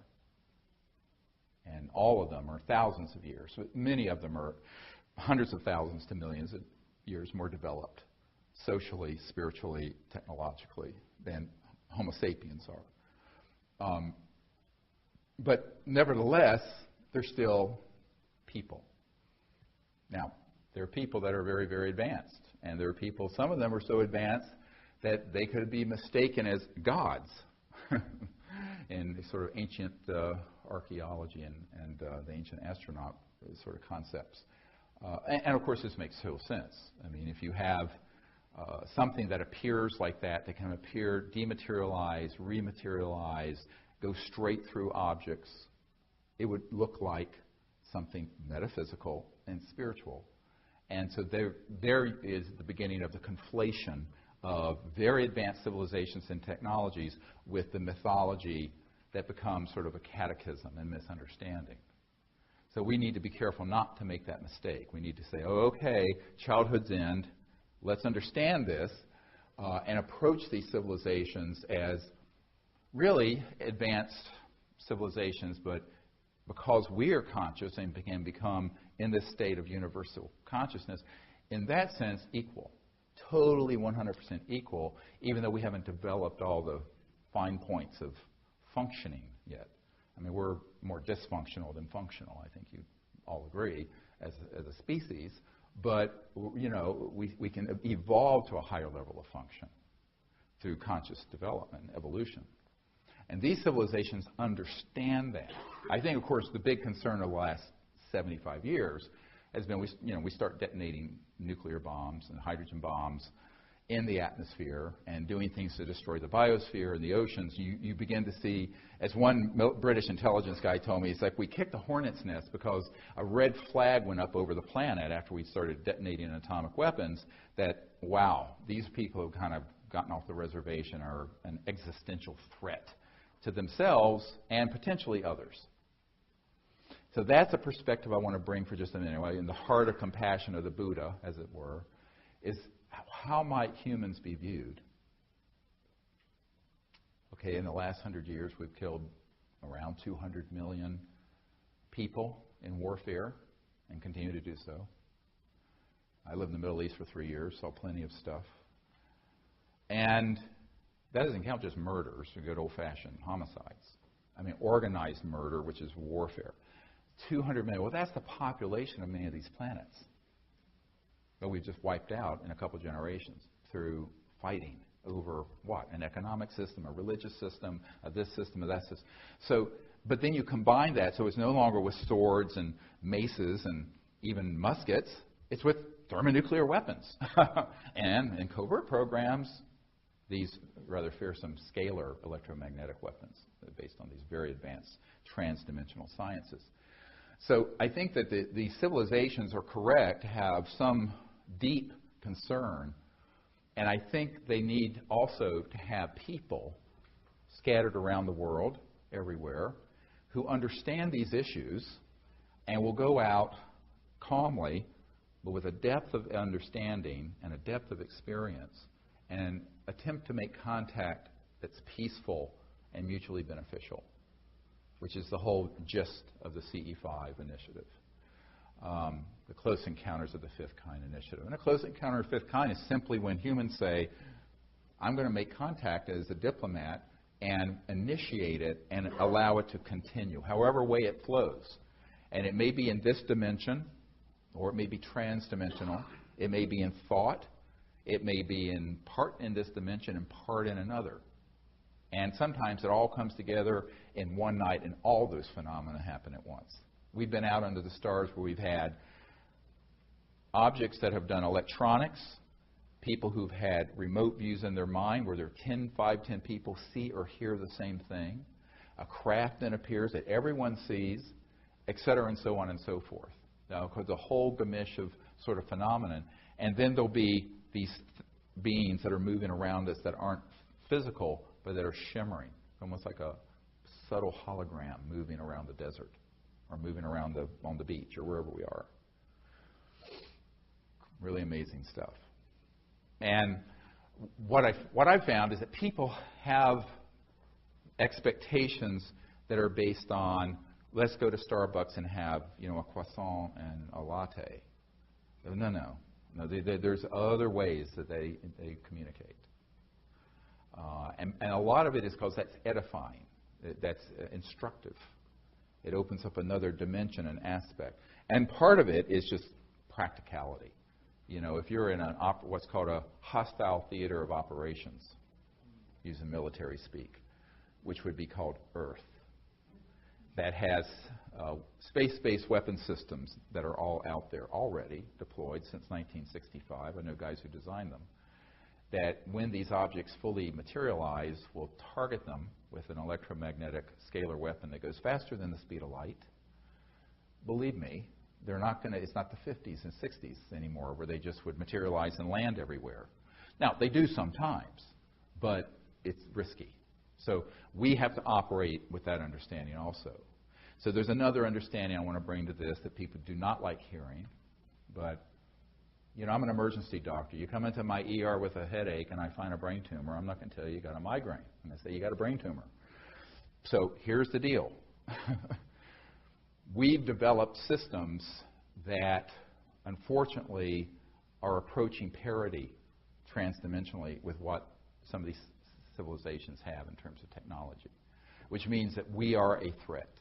And also means that, now, not that the intelligence community can't be everywhere at all places at all times, believe me. Unfortunately, when I'm around doing something like this, in all likelihood, it is monitored. But you guys, this is why my whole idea is to squeeze the tube of toothpaste and get it out. And then I become redundant and unnecessary. If I drop dead, it doesn't matter. Because you guys can do it, and they cannot keep track of thousands, with tens of thousands of people now who understand or are attempting to do this. So I think that's the power of the people coming together and decentralizing this operation. And by decentralizing it, it's like decentralizing it away from me and the center of my operation. Because they cannot keep track of all that. So don't make the boogeyman in the intelligence community more powerful than they are. It's a little bit like the Wizard of Oz. The man behind, who's the man behind the curtain, pulling all the levers, scaling the bejeebies out of everyone. Now, I'm not saying they're a total paper tiger, but at the same time, they're not omniscient or omnipresent, which means that you guys can do this and have some amazing success with contact separate from me being around.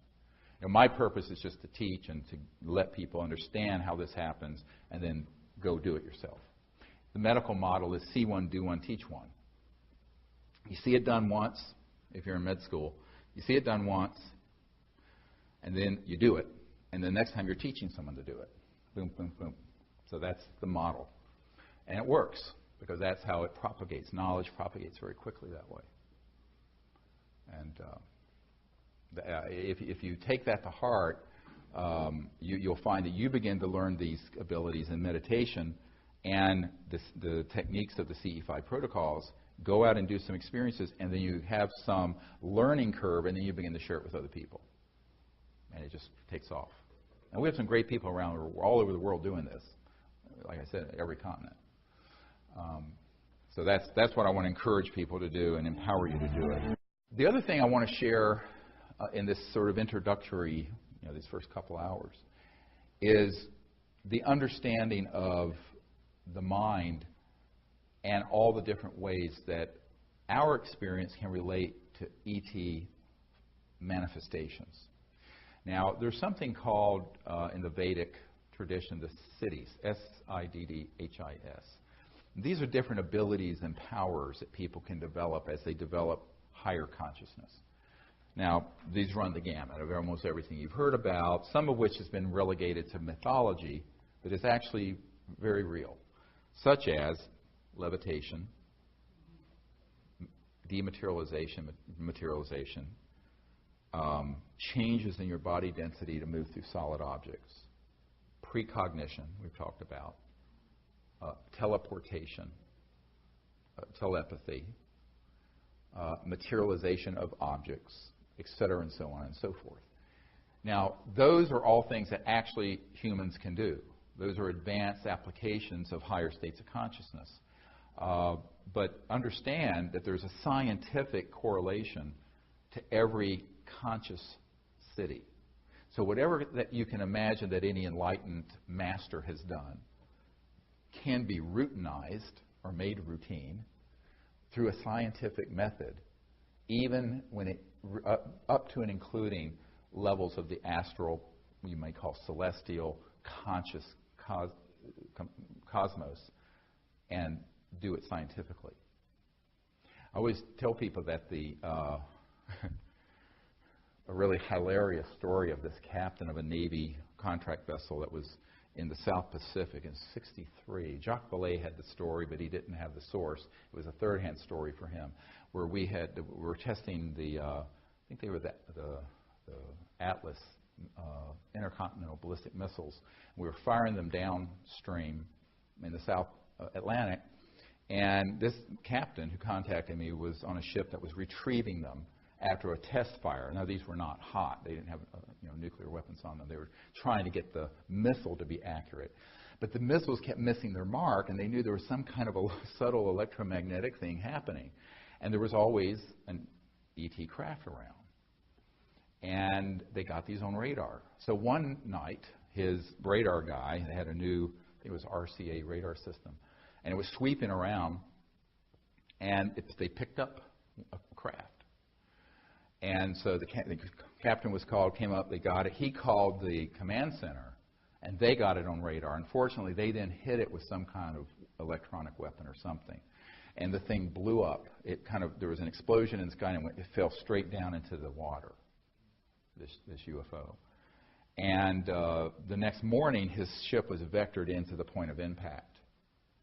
And they couldn't find the ship, but there was about a 6-foot square pod that had ejected that had 4 of the ET beings in it. And this guy was a salt-of-the-earth Navy guy, and he said, well, they were handsome little men, but their skin was the color of a Sicilian. I never forget him saying that. Sicilian. Okay. And bronze-colored, no hair, no pinna, which is the pinna is the flap, the monkey ears we have. They just have openings. Fine lips, a sort of small nose. And just like the men that contacted me from Skunk Works at Lockheed about the astral projection experience, this person contacted me to find out something that had bugged him. It stuck in his mind and bothered him for 40 years. And I said, well, what is it? He says, well, we got him out of this thing, this pod. And they were ordered to put him in the ship's freezer till a nuclear submarine came along and took them. And they were all threatened with death if they talked about this. He says these little men were in sort of these metallicized fabric. It was almost metal, soft metal-like fabric, one-piece suits. I said, yeah, like a onesie. But they didn't have any buttons or zippers. And he said, how could they have gotten in them? And I said, this is why you're calling me? And it was. This was exactly why he was calling me. And I said, well, I don't know if you're going to like my answer. And he said, well, tell me. I know those damn things, you could have to cut them off, but we couldn't even cut them. I said, well, the way that the suit is made, they just stand into an energy field that has a resonant, and it materializes around them. Like 3D printing, but like a 3D, zip. So there are no, and it comes off the same way. It dematerializes off and materializes on. But I said, did you notice anything about this thing that they were in, that was floating? He said, yeah, it had no pieces. I said the same thing. So I call this sort of a infra-ultrasonic manufacturing, where If you imagine going beyond the speed of light, speed of electrons, beyond the 0-point energy field, and creating sort of a architectural blueprint of a spacecraft that's in that dimension, like an astral, like your astral body, and have that resonate, and it comes into this dimension in toto.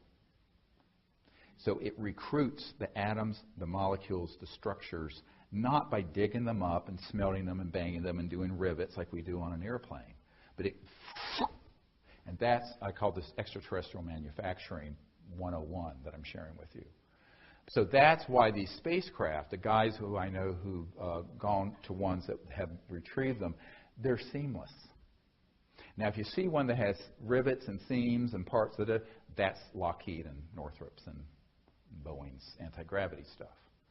But these, the ET ones, are completely seamless, and the light coming from them is so amazing, it's so pure, you never quite forget it, because the light is coming from a source and materials that aren't manufacturable. You couldn't even manufacture something that pure in space. And there was a part of a craft that they got in Brazil, and I forget, it had magnesium and some other stuff in it, but the elements that were in it were so pure that even in the vacuum of space we could not manufacture it.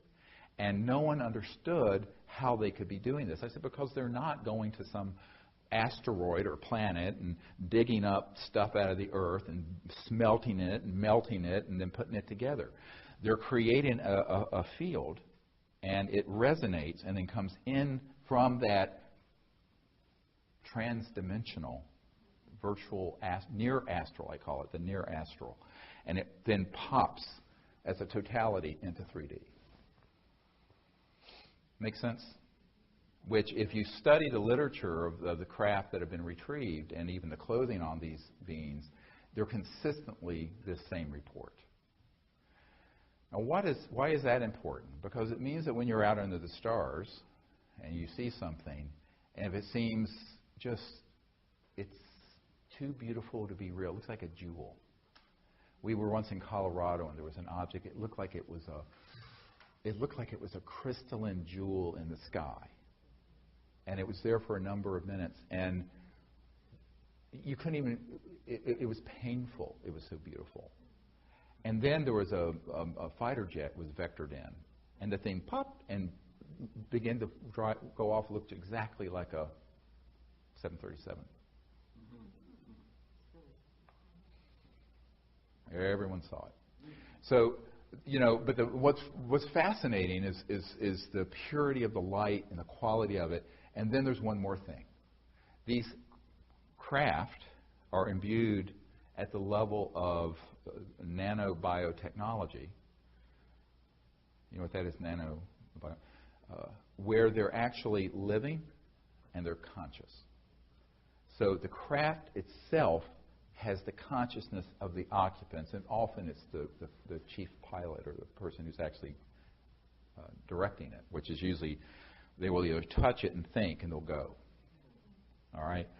But the craft itself is not just like a piece of machinery. It's actually living. And there have been more than one military guy I've interviewed who have been on retrieval missions when they get there, and the craft has been injured. I call it injured because it's organic, and there'll be a crack, and it'll be trying to heal. Like if you did a cut and did a time lapse of a healing of a wound on skin, it's doing this kind of thing, trying to fix itself. And so the craft themselves are nanobiotechnology at the level where they then can subsume or take on the awareness of the occupants. And that's how they operate.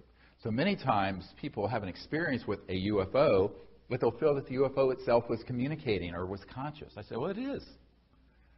That it was like this living, organic, conscious thing. And many times people will dismiss it, and I'll go, no, thousands of people have had the same experience. And it's because it is. It is a living, conscious nanobiotechnology at the level that it can then take on the awareness of the occupant or the occupants. but usually it's the main occupant who's the anthropocentrically projecting here captain or the person in charge. The really important thing to know, because if you're out into the stars, I remember last year, just before I had to take this trip to Australia, and I was laying on the beach, and I was with a friend, and it was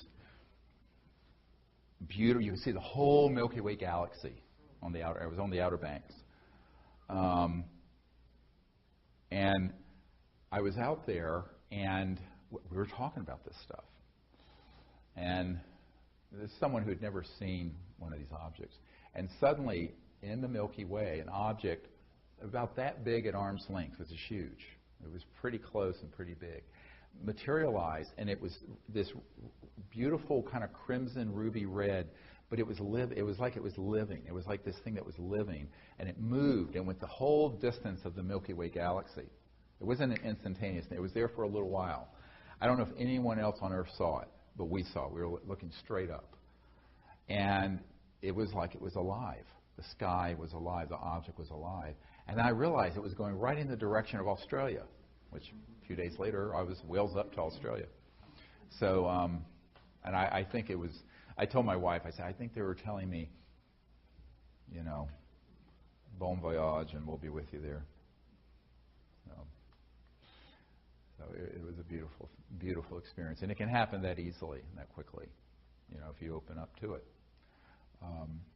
And ultimately, the central science of all of this, yes, there's materials, there's electronics, there's communication modalities, but the central technology and understanding is understanding yourself, your thoughts, your mind, the meditative state, and how that can be used to make contact. And in deep meditation, you can pretty much unravel any mystery you wish to. In the Vedic tradition, there's something called Ritambara Pragya, Ritam. And it's a level of consciousness where it's very, very deep. It's just sort of like this side of unbounded samadhi state, where Ritam is located, where if you put your awareness, you can ask and kind of intend to know anything. Now, of course, I guess the Supreme Being knows all things at all times, but an individual can know this thing, that thing, this object, you know, one at a time, or maybe if you're really brilliant, 100 things at a time, or 1,000,000, but not everything.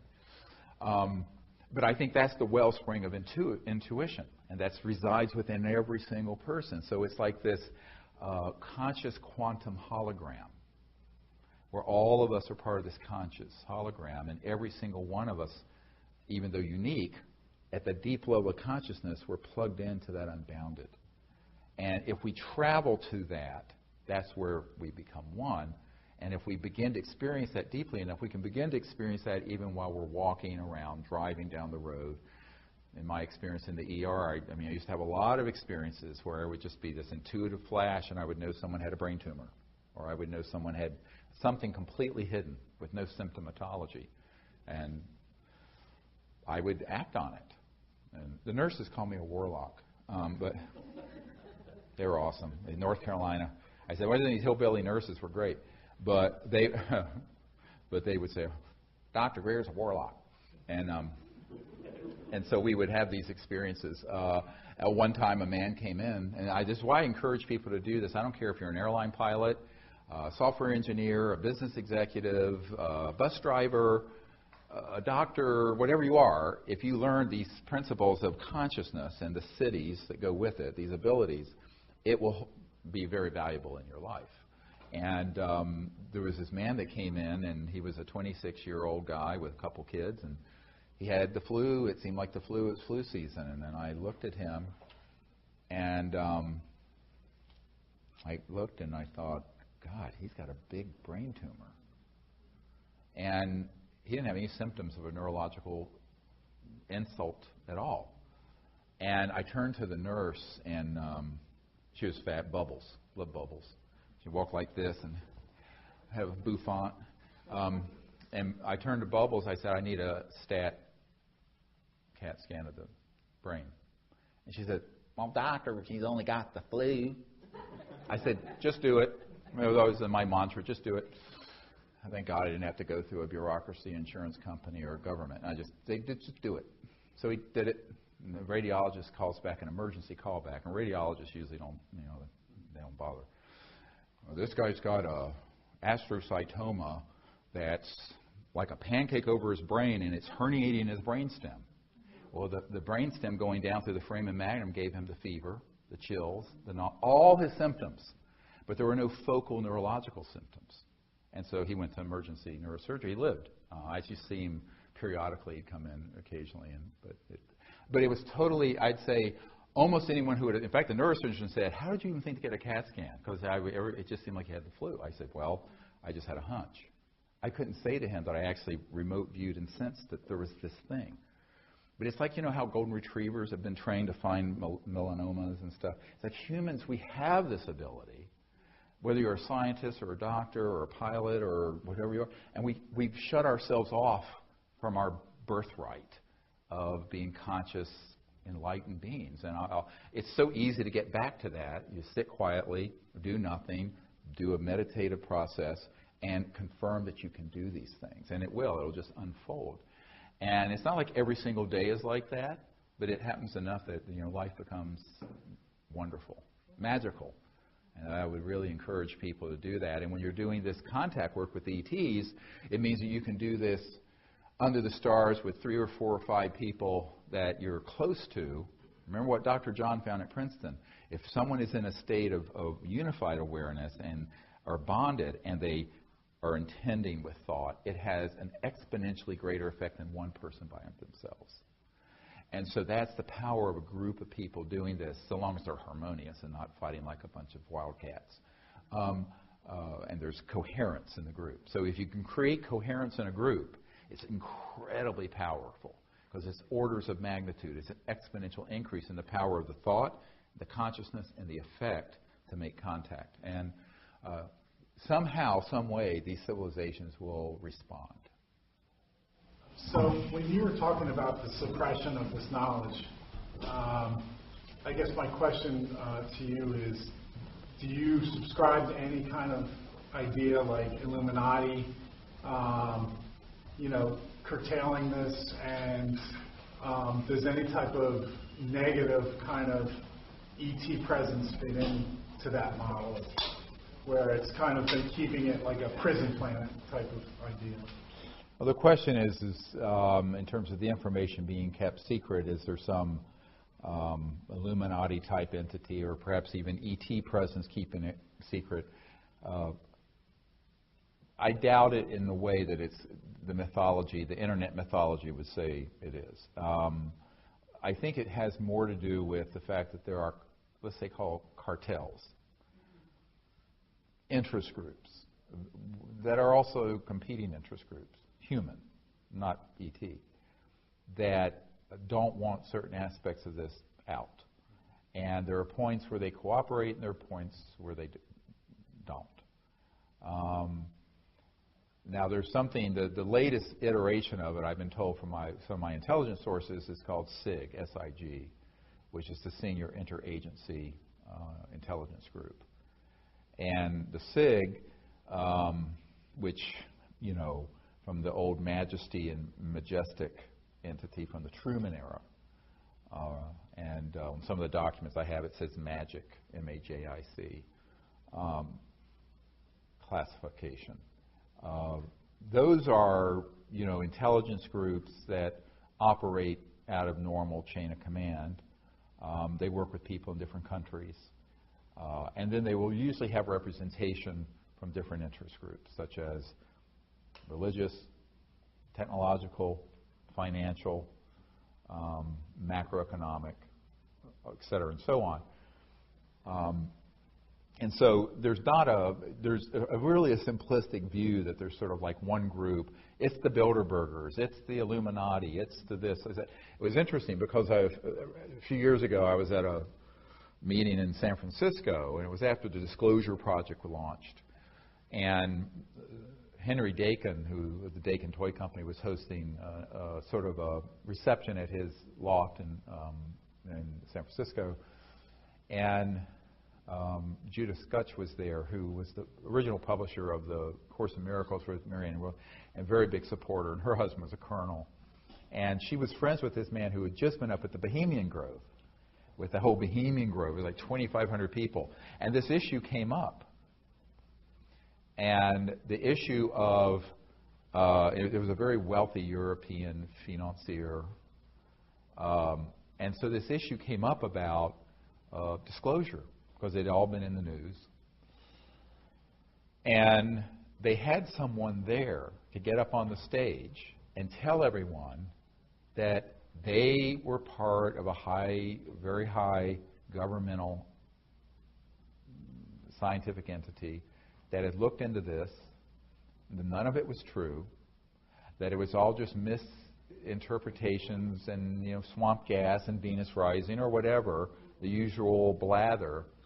And all those 2,500 people took it to heart and believed it because it was their peerage. So I want to talk about peer-to-peer containment systems. So you have one group of peerage called the U.S. Senate. Out of those 100 guys, 1 or 2 people are read into or know about this subject. Their task is to lie to the other 99 or 98. Bilderbergers, there might be a handful of them. They lie to the rest. Bohemian Grove, same thing.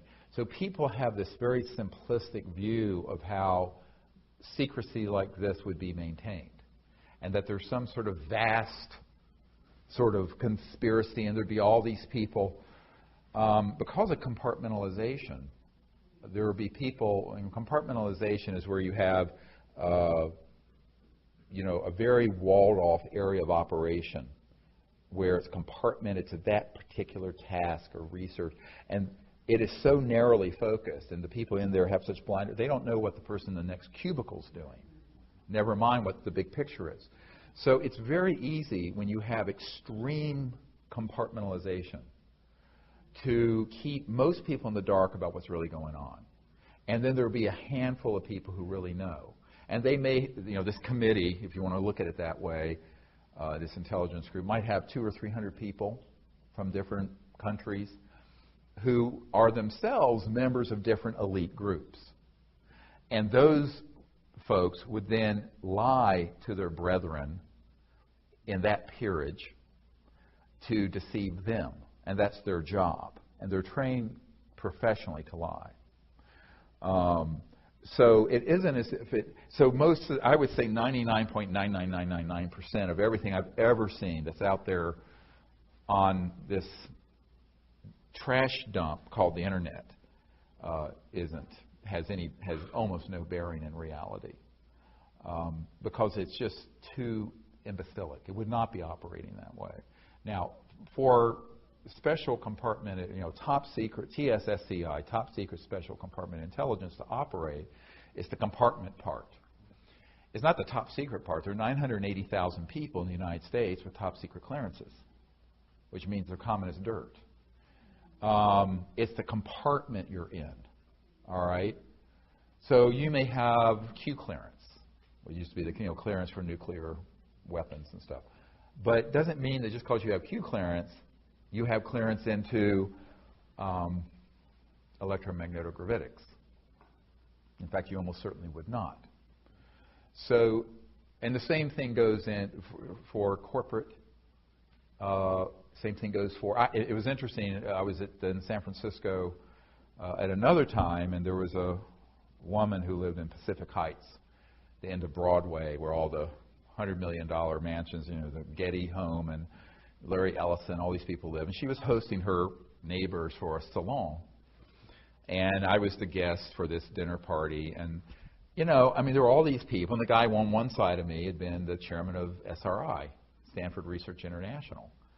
And they had had contracts dealing with this issue. But he said, I was only the chairman of SRI, so I didn't have a need to know what was really going on. So because I've never been in the government, but I have all these hundreds of people who provided information from all these different walks of life over the last 50 years in terms of experience, people going all the way back to the 50s, 60 years, that I've sort of become sort of a source for that. So he was picking my brain. Here was the chairman of SRI. And then across the table was the chairman of AT&T. Now, AT&T has had a lot of contracts with the intelligence community dealing with this issue. But the chairman of AT&T didn't know about it because he was only the chairman of AT&T. He was not read into. So it's compartmented at corporate, governmental, political, and religious levels. It's not so simple that there would be some one entity you can name and then, sort of vent your spleen. That group is. Now, the question of whether there are interstellar civilizations that are cooperating or facilitating that, I'm very skeptical of. But it could be theoretically possible that in the early days, they were hoping that there would be some kind of rapprochement with leaders, military or political, and have had contact. An ongoing level of that is less likely, but if it is happening, then we need a CE5 effort even more. Here's what I always say to people. Let's say that there are, they say now, 11 billion star systems in the Milky Way that have Earth-like planets around them. And the Milky Way is only one of billions of galaxies. The likelihood is that there are countless numbers of civilizations out there. And you can't prove a negative. I can't say everyone is at a state of enlightenment. I will say that if they become interstellar and they haven't blown themselves up yet, they're more evolved than we are. However, it could be that there are some that have interests and ethical concerns that don't comport with contemporary human ones. But that's where you would need to have even more of a diplomatic communicative effort. And the worst thing you can do is relegate that to people in covert military operations, because they're only looking at the universe with rose-colored military glasses on. And it's all about power and control. And so, it's sort of like when there used to be a U.S. Senator from Virginia named John Warner, not the current Mark Warner, no relation. And he had been chairman of armed services and intel, various things. And I knew he was involved with Majesty and Magic. And he had been one of the secretaries of the Navy way back, I believe, or undersecretary of the Navy. And one of his, a member of my team who had dated him for a while, went out at his place in Virginia and met with him and brought this whole issue up. And he basically listened to her and said nothing, stone-faced. And where she left off the previous conversation to that exact word, he picked it up and continued. And just that issue was just sequestered out. He would not acknowledge it at all. And one of my military advisors had the same experience with Admiral Harry Train, who did the exact same thing when it was brought up, though, except he also said, I am profoundly disinterested in discussing this issue with you, and dropped it. Okay, and that was the same admiral who was at Atlantic Command when we went to full code zebra because of these craft off the coast of eastern coast of the United States. So I think that they're very, very disciplined about that. And I've met with a number of these sort of characters. And yet you have other people like Senator Claiborne Pell, who the Pell Grants, anyone who was really poor like I was who got a Pell Grant to go to college. I was at a dinner party with him. In fact, my wife and I were there and for Noetic Sciences Institute. And after the dinner party, we went out on the patio of this beautiful home in San Rafael near George Lucas's place, right next to the Skywalker Ranch. And we were there, and Senator Pell and I were talking, and he just sort of epitomized noblesse oblige and was this wonderful guy, very, very genuine, crossed the aisle, tried to do great things for the country, patrician, very great. And we were talking, and and he turned to me. He says, "Well, Dr. Greer, would you come and brief my staff on this?" And I said, "Well, sure, anytime you want me to." He says, "Because we've asked about this, and no one's ever told us anything." And he's been on every committee. And I was looking at him, and I looked up at the stars, and I looked at him, and I said, you've been deprived of dealing with the ultimate foreign relations issue, and you're the chairman of the Foreign Relations Committee. And I pointed to the stars above my head, and he looked at me through those horn-rimmed glasses and blinked. He says, "Well, Dr. Greer, I'm afraid you might be right." I said, "Well, I am." And it was really a poignant, but really, in a sense, funny but sad moment. That here's this guy, been in Congress or the Senate since the 50s, then been denied any information on this, who would have been a great interstellar diplomat. And instead, the wise, the enlightened, the peace-loving people who should have been handling this got shoved to the side, relegated to the scrap heap of history. And the warmongers and the control freaks and the misanthropic money whores, I have a few other adjectives I'll leave off, kind of took it over, which is what happened. Eisenhower famously said, "Beware the military-industrial complex." He was specifically talking about the fact he lost control over this and other issues in 1956 when Nelson Rockefeller, the Rockefeller Commission, Lawrence's brother, Nelson Rockefeller reorganized the Department of Defense and CIA under the Rockefeller Commission in 1956. So no president since 1956 has had, even if they've known about the issue, they have not had operational control over these projects. So it's been an unconstitutional, off the rails for the last almost 60 years. I know that Maharishi University in Fairfield, Iowa, and the David Lynch Foundation put a lot into promoting TM with students and veterans and all kinds of people of all walks. Might they be interested in the CE5 protocols, do you think? Oh yeah, a lot of people in the meditation movements, TM and otherwise, are. And in fact, I've been invited out there. I've never had the time to go, but a lot of people who do meditation and study the physics behind mind, body, and also the science of consciousness fields are very interested in this. What, if anything, they have done with it or would want to do with it, I don't know. It may be a bridge too far because, there's sort of a nexus of disinformation and automatic kook factor that gets associated with anything UFO and ET. And that's been done since the 1950s by the CIA, and it's been very effective. So a lot of people don't want to lose their respectability by touching the UFO issue.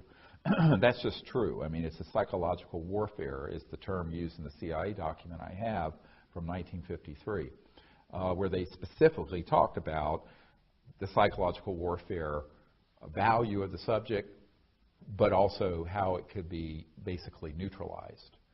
And even up to the point of enlisting very renowned scientists on the payroll of the agency, Dr. Donald Menzel, who was this renowned astrophysicist at Harvard. I have a document where it names him, and it says it cannot be known that he's working with us on this because then it would lose all credibility. But he was the person who, back in that era, 56, would stand up and debunk all this. And then there was a Professor Condon of the Condon Committee at the University of Colorado that was in charge of the Project Blue Book, the Condon Commission, to look into whether Project Blue Book at the Air Force should be continued or shut down. And so he was the chairman of the committee. It was called the Condon Committee, C-O-N-D-O-N. And Professor Condon worked with Dr. Robert Woods, who I mentioned is one of our disclosure witnesses from McDonnell Douglas. And when Dr. Woods kept bringing really hard data cases, Dr. Condon went to the head of McDonnell Douglas, old man McDonald himself, and tried to get Dr. Woods fired. I have all this on videotape, by the way. And eventually, you know, and of course, Dr. Woods was just so shocked that this man who was supposed to be an independent professor looking into this was so biased. After I met with the CIA director in the 90s, I got a tranche of documents that named Dr. Condon as an asset of the CIA. And it's in black and white. So it's very, very well done from the point of, if you want to be Machiavellian and just twisted. But it is well done, and for the right amount of money or threats or inducements, they can get the cooperation of certain people who have sterling reputations and who can then ridicule or take the subject down. So the problem usually is that by the time I emerged on the scene in the 90s, the CIA already had a 40-year run on top of me of disinformation, ridiculing the subject, being sure that things were covered in the National Enquirer, catapulting to the forefront of the field charlatans and cranks and all kinds of misinformation and disinformation and lunatic conspiracy theories. And so the problem is, it's not like you're climbing Mount Everest not from base camp, but from 20,000 leagues under the sea up to the top of Mount Everest. And that's the problem with a lot of people who privately will express a great deal of interest and publicly would not want to be associated because of the social opprobrium and ridicule attached to the subject. I was just curious, is there a particular ET civilization that's kind of identified themselves to your contact group? I was thinking in terms of like the Phoenix Lights. I know my understanding is that they were attributed back to the Yael civilization. So I was just curious if there's a particular civilization that's kind of communicated or identified themselves. She's asking if there's a particular ET civilization that's identified itself to our group. The answer is not one particular, but a number of different species. And our purpose of our group is interstellar diplomacy and bringing all of them together. See, so what we would want to avoid is a bilateral, unilateral, but bilateral or bipolar cosmos. And you want it to be multilateral. And you want it to be all civilizations, if they're capable of reaching this planet and in fact are here or near it or in our solar system or have that capability, we would want to have humans who are on a team who are interested in dialogue, peace, and what I call universal peace. I mean, world peace is like the Treaty of, the League of Nations is way too late for just world peace. We have to go, unfortunately, straight to universal peace. Because it doesn't do any good if you have world peace, but the world is united against fighting one or more ET civilizations. That's not going forward. That's going to oblivion.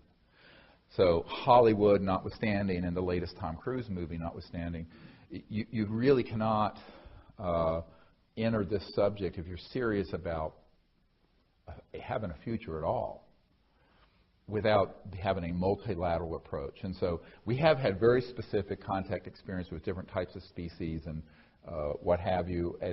But my view is that over the years, it's many different ones, different appearances, heights, shapes, the whole bit, even in some of the photographs we have. But the point I make to people is that doesn't really matter. That's the external appearance. It's the fact that they're all conscious, sentient, and that what we want to move to is a time of universal peace that involves all these civilizations. Because, you cannot go into, if we're going to leave the sort of the last era behind, the era of division and fighting and warfare, which has been the primary organizing principle of this planet for the last few thousand years, both financially and institutionally, has been war. It still is. It's still the biggest industry. It's trillions. If you're going to move past that, and certainly if you're going to move into space, you have to move into it with a new consciousness. As Einstein said, no problem's ever been solved by the consciousness that created it. And so the consciousness of us versus them and picking and choosing and this and that. So from the very beginning, what I found is that we were having experiences with very different types of civilizations and species. All shapes, sizes, everything. And it's really beautiful. And I think that's by design. The philosophy or the ethical underpinning of what we're doing is based on doing exactly that. So, yes, sir. I'm curious, I pay close attention to the website and pay attention to the money raised for the project related to energy development. Right. And I've noticed it's sort of remained at $241K for a while. That's right. It's pretty much after the release, it kind of just stayed there. So, you talked a lot about some very high-level connections, both in the military and wealth-wise as well. And I'm just curious as to what is the real obstacle from utilizing those to get to. I mean, we're talking about free energy. $6 million is really not that much money. I agree with you. Yeah, he's asking the question, with the numbers of people who have been interested and looked into these issues, why hasn't the amount been raised to create this sort of initial to your lab research project? And, you have to ask those people. I know them. I can tell you what they've told me. The people who are associated with governments and contracting, they don't want to touch it because they're afraid. There are some high net worth people I've approached, and I'll just give you one example. I can give you this example. My wife knew the gory details of this, and so did my whole group. And this is somebody who lived in Virginia, not far from me, but whose family were industrialists, and they had about a $750 million a year income, and 5 private jets, and actually I'd used them some of these planes to go to some sensitive meetings.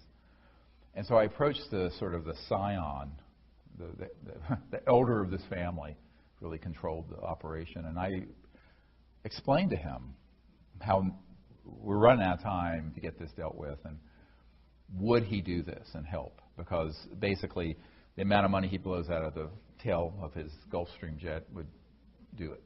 And he said, well, I'll tell you why. It's too dangerous, and I'm not going to risk my children and grandchildren who fly around on my planes to do this. I said, well, if I'm doing it, why are you at risk? And he told me a very interesting story that back in the late 1960s, he knew an executive with General Motors who was telling him about the zero-point type energy systems they had in some of the classified research at General Motors, and that he felt it was time for that to come out so that every car coming off the assembly line was basically an electric free energy car. It didn't have to be plugged in, way past a Tesla. And this was, I think, in '68.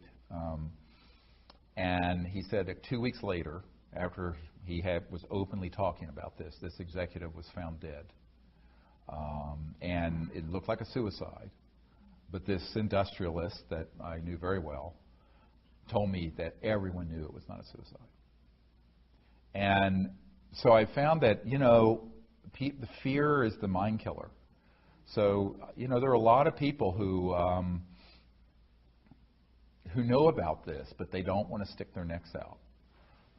The public, by and large, just wants to be entertained by it. I would say that if, you can launch an app of, kitty cats playing pianos and probably pull in $10 million in a month or something. What is it, Candy Crush, or some of these idiotic apps and video games. But I have not found that the public is always, no offense, doing what you're doing. And that is, why doesn't someone else fund this? So it's a little like the little red hen phenomenon, where the little red hen everyone wants to eat the cake or bread, but no one wants to help cook it. And so everyone's looking for someone else to do it. It's like someone being stabbed on the street of New York and everyone watching, and no one wants to intervene. Because the people who are high enough in industry and finance know that you're stepping on some big toes if you move into this. And the masses, for the most part, mainly want to be entertained by this subject. It's just sort of a fascinating conspiracy theory sort of thing. And so, so that's been the problem. The masses haven't put in the funds as sort of the movie was crowdfunded, but moving that from a few $100,000 to a few million didn't happen. And then the very wealthy people, for the most part, are really afraid of touching this third rail. Boom, zap. But, you know, if you know someone who's got the courage, it's all about courage. And whether it's going out and making contact or maybe, you know, having the courage to explore your own capabilities and consciousness or doing this, it's all about the courage we manifest. And a lot of times you find that people who are quite wealthy and comfortable do not want to step into something where they could be greatly in harm's way. And so that fear creates its own containment. Now, my own view of it is that I think it's an unfounded fear. I'm not saying there's zero risk. I just think that it's mostly psychological at this point. Besides, I tell people I'm the canary in the mine shaft. So as long as I'm still twittering away, you shouldn't have too much to worry about. But, you know, there have been a number of people, I mean, a few dozen, when I say a few dozen people who have net worths north of hundreds of millions to billions that I've met with, but they do not want to step into this. And what would be easier is to find probably 10 or 12 people of more moderate worth who would each put in 500,000 or something. But that hasn't happened either. So we'll see. I mean, all I say is that, you know, when there's a critical mass of awareness, and I keep doing everything I can as a single individual, then it'll happen. And if not, then it won't happen, and we'll get the consequences of that. And then it'll happen in the aftermath. It's the phoenix, I call it the phoenix, picking all up from the ashes. So it's not there's no question in my mind it will happen at some point. But will it be soon enough? And can we avoid a lot of huge problems? I mean, imagine if we had not needed Mideast oil 50, 60, 70 years ago, where we would not have had the hegemony and the presence in the Middle East that have led to the mess we're in now. Never mind the biosphere being damaged and the pollution and cancer rates skyrocketing. But, you know, again, there was a fear of taking on the macroeconomic status quo. And the macroeconomic status quo, I mean, it's like when the Minister of Defense of Canada, Paul Hellyer, and I were talking about this. I was at his home, and he says that he was a macroeconomic person to start with. And he said, basically, that's the big problem, is that this is not something that's just like creating another computer system. Or it's bringing out a whole paradigm of science technology that would change the entire petrodollar system and the whole macroeconomic order, and with it, the commodities markets and hundreds of trillions of dollars of wealth that somebody owns that's sitting in the ground in the form of uranium and oil and coal and what have you, plus all the generating capacity that goes with it. So it's such a huge change that most people don't want to entertain doing it. And I've talked to people at Goldman Sachs about this, and they said, "Oh yeah, you're talking about basically wiping out $600 trillion in assets." So trillion. So you know, and the whole U.S. federal government, including Social Security and all the entitlements, is $3.5 trillion. So this is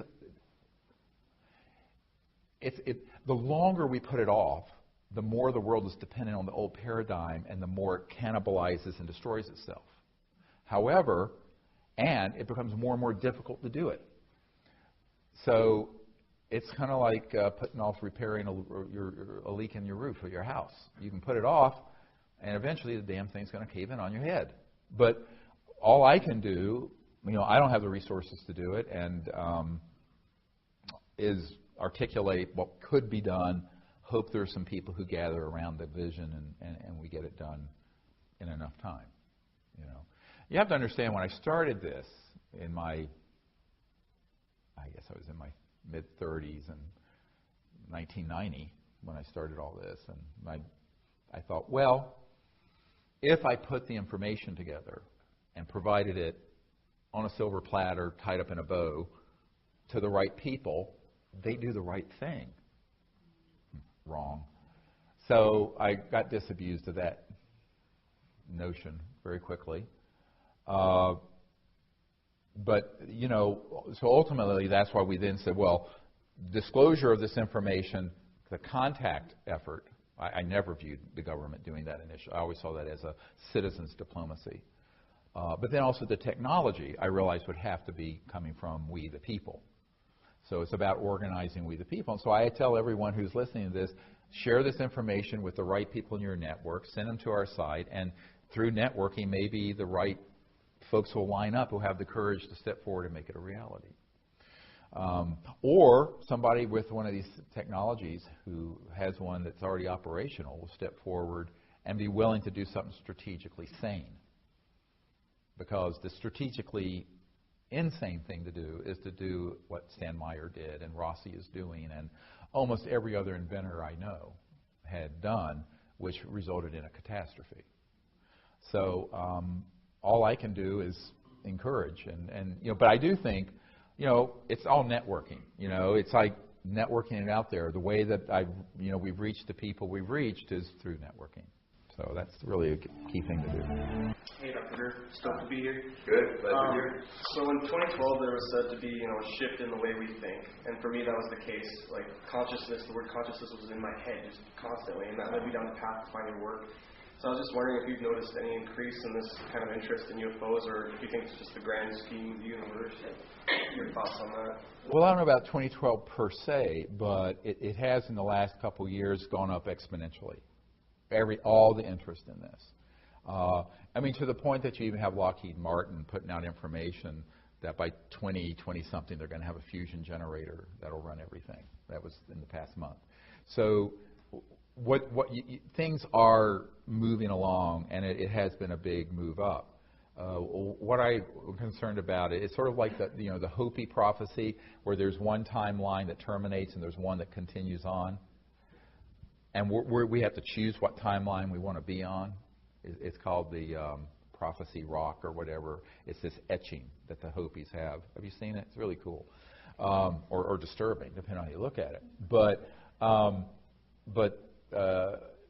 And I'm reminded also, Colin Andrews is a very, very good friend of mine, the crop circle guy, of a crop circle that appeared some years ago that it was how all the planets would be in the year 2036, but Earth was not in its orbit. Earth was missing. It was sort of like a warning. Now, this is 2014. Now, that crop circle appeared in late 90s or early 2000s. But, and I don't mean to be apocalyptic in what I'm saying. I'm just saying that, as the wonderful Chinese expression goes, unless we change directions, we're likely to end up where we're going. Where are we going? Where are we headed here? So I think that's one of the really important things to realize, and it can happen very, very quickly. It's like in physics, and they talk about this with quantum systems, is that you get to a certain critical mass of coherence, like in superfluidity and helium. And like when 1% of those molecules or atoms of helium are aligned and become coherent, instantly all of them do. And it becomes what's called superfluidity. And so you have this phase transition, it's called, in physics. And so that can happen also with people. And as Rupert Sheldrake pointed out, in the whole concept of morphogenic fields.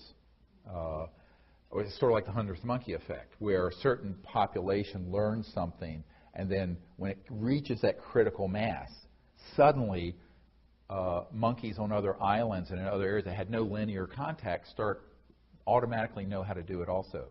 So there's this non-locality of learning in large social systems, and they've proven this with monkeys and primates and also with humans. So all I can say is that if all of us do what we should be doing, we'll hopefully reach that phase transition and move over to this other way of functioning. Does that make sense? Yeah, but it does seem to be increasing. And so Rupert Sheldrake did some really great, he's a biologist at Oxford, I believe, who did some wonderful work on this in terms of morphogenic fields and what's more popularly called the 100th monkey effect. It's a real phenomenon, and so we have to view it in a very that's why I tell people, like people going out, doing meditation together, making contact, putting even the thought or the intent, doesn't matter what you see, just intending to do the correct thing, recruits people you don't ever know and meet. It has an effect beyond what we can measure and see. And so, it's more important to be in the moment and be in the intent and the process with a pure heart than to be worrying about the outcome. Not that you don't worry about the outcome. You want to see a good future. But if you stay in that process, it'll create the good future. Does that make sense? Yeah? Yeah? Good. Yes, sir. Yeah, you talked a year or two ago about representatives from a G8 country participating in a C5. Yeah. Has there been any development with that? Yeah, so he's asking about one of the G8 countries who very supportive of the CE5 initiative. And since it's been a couple of years, I'll talk about it very directly. The country is France. And so there was a president a couple of years ago named Nicolas Sarkozy. And Sarkozy's people, his intelligence and Air Force people, who briefed him on all this stuff, were very, very interested in what we were doing. And one of the very old families in France that actually organized the beheading of Marie Antoinette, had this old estate in Brittany, and invited us there. So what we did a couple years ago, under the ruse of a training, just a weekend training, is that nobody who came knew this, except a couple of people. Well, of course, my wife knew. She knows everything. We had this thing, and of course, I knew that it was going to. We used this 2,200-acre estate, and there was an admiral there who's very high up, and also this admiral had a PhD in physics, and is also, like myself, an MD. Very, very, very wonderful man, and a couple other people, and the host family, who, of course, was a very old, French Foreign Legion diplomats, a family of very, very old French. And so we did this. This is sort of a training, but also so that the government, the friendly people in the French government could learn the protocols and see. And so they were there. And then I heard back afterwards that they had the whole area, not cordoned off, but there was a observational security perimeter around it. And they tracked craft coming over at 200,000 kilometers an hour during the CE5. And it was just a group of novices. Most of them had never been out. And we had some amazing experience, including, if you've seen the photo, we were setting up one evening, and everyone on the side, the part of the circle where I was sitting, we saw this. I was just setting up to do this Sanskrit Vedic puja, and there was this, like a rainbow light that came in just in an instant. And so I had someone take a photograph, and there was this sort of royal purple, mauve-colored, fuzzy disc hovering right above the field. It's in this photograph, stunningly gorgeous. Not quite in this dimension, but not out of it either. But everyone looking in that direction saw this thing flash in. And then we were sitting there one night, and this object came over, and then we had all the cars. There were like 30 cars in this field, because we had like 60 people at this thing. And they all started turning their lights on and off. So this thing went over the vehicles, and it was like, this is like something out of a Close Encounters of the Third Kind movie. And of course, the Admiral's going, holy shit, and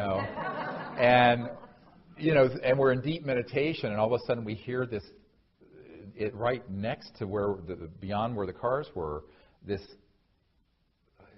it was almost like a metallic thing brushing up again. There was a craft that was quasi-materialized in the corner of the field. And later I went out, and there were these little beings. There were about 5 of them. And you could hear, now the problem is everyone got up, and it scared the hell out of them. So you heard them scampering off. And so they scampered off and then dematerialized in thin air. Sort of like that one that was in the crop circle a couple years ago where they saw the feet, and the police saw this tall, luminous white being that was fully materialized, and the police got out and chased it, and the footprint, and it just disappeared into the field in thin air. You know that case? Oh, well, I was right there when that happened. Yeah, it's near Silbury Hill. Anyway, these expeditions are awesome. You want to come on them, you should come. But the point is that, so they were very, very interested. Now, from there, in terms of bureaucracy, there, like in any government, there are people who are part of this MAGIC or Majesty group. Majestic has different acronyms. Now it's called SIG, Senior Interagency Group, Intelligence Group. Some were friendly, some were not friendly.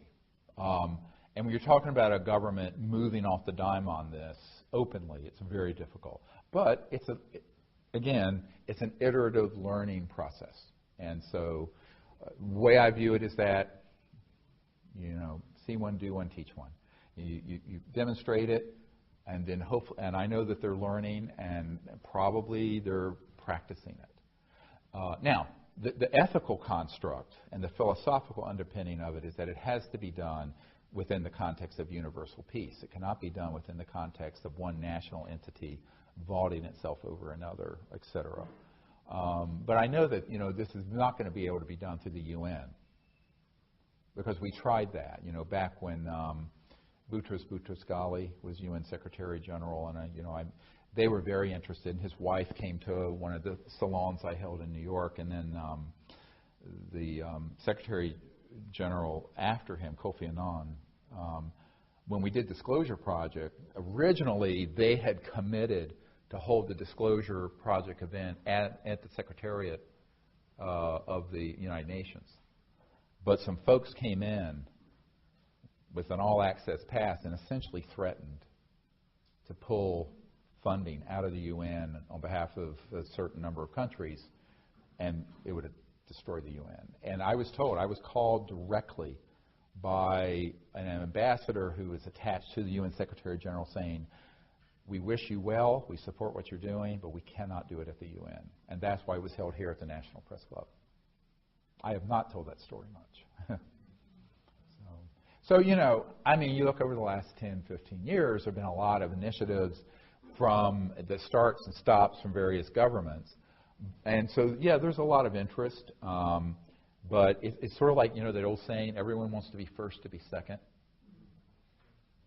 No, there's a hesitancy to stick your neck out too far on something very controversial, as I mentioned earlier, but also on something that has not just a social opprobrium, but where there's some very powerful people who are not afraid of using their power in retribution against an entity that would do it. And this is why I tell people the best, to me, the clearest path forward for contact, disclosure, and bringing these technologies out are the people, masses of people doing it.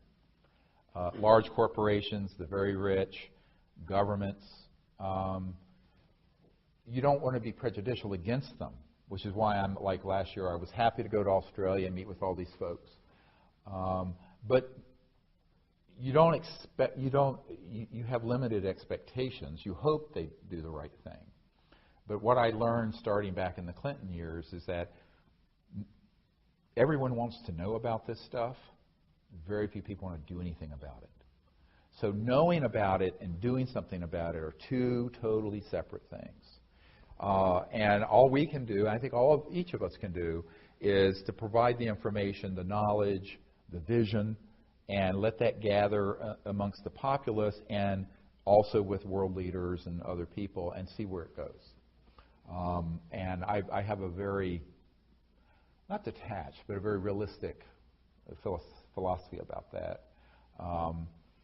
And, many people have said, well, when is disclosure going to happen? I said, well, we did it already.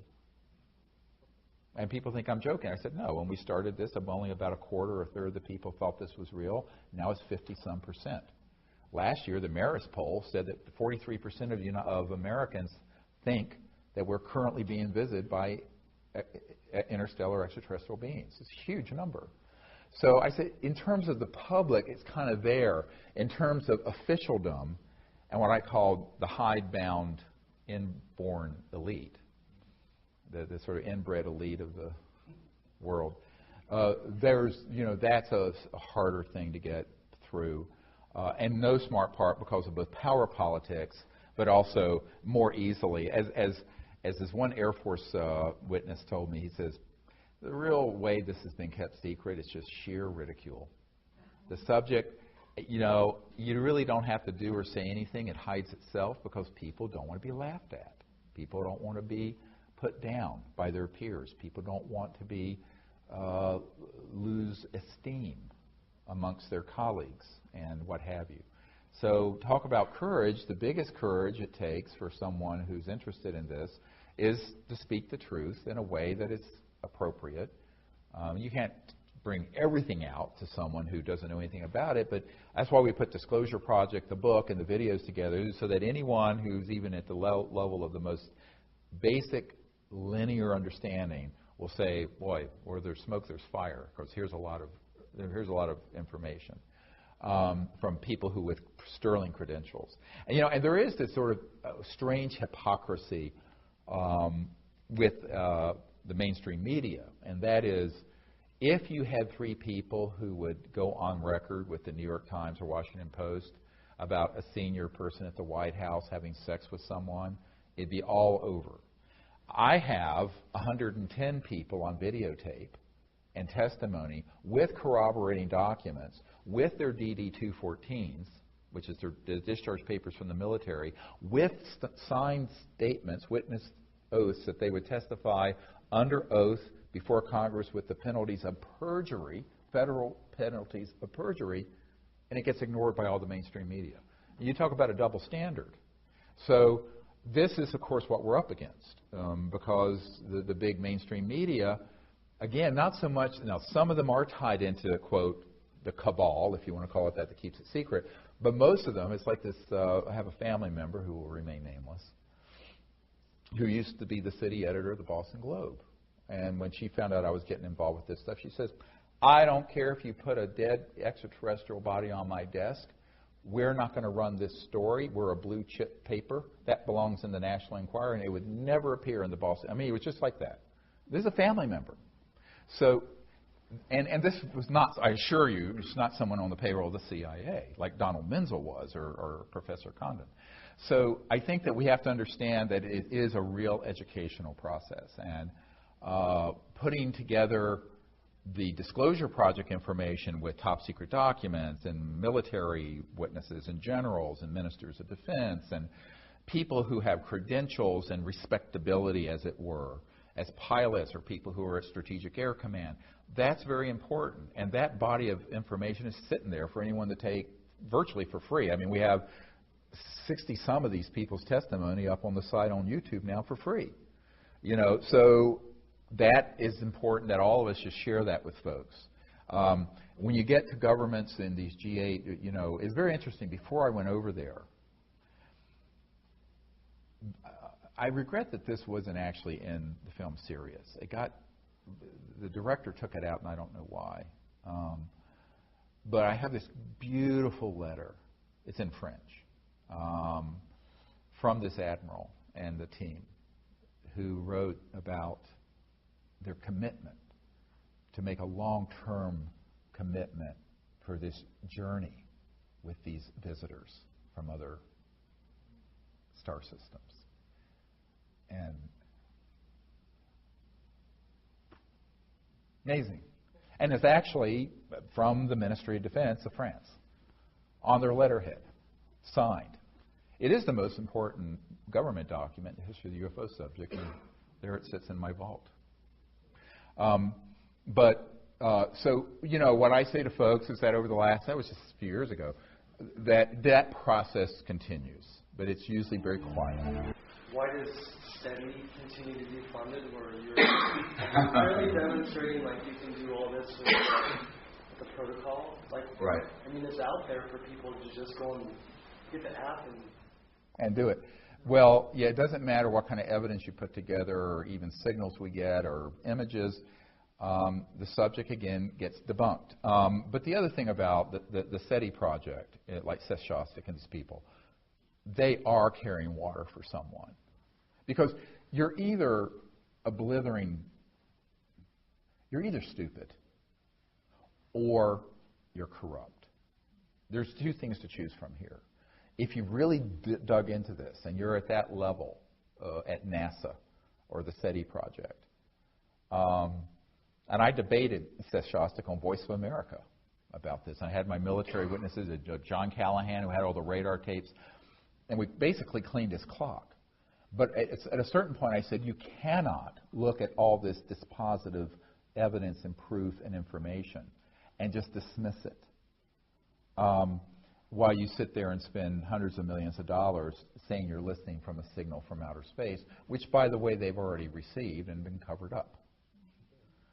Now, I'm going to say something here because this is enough years after it happened.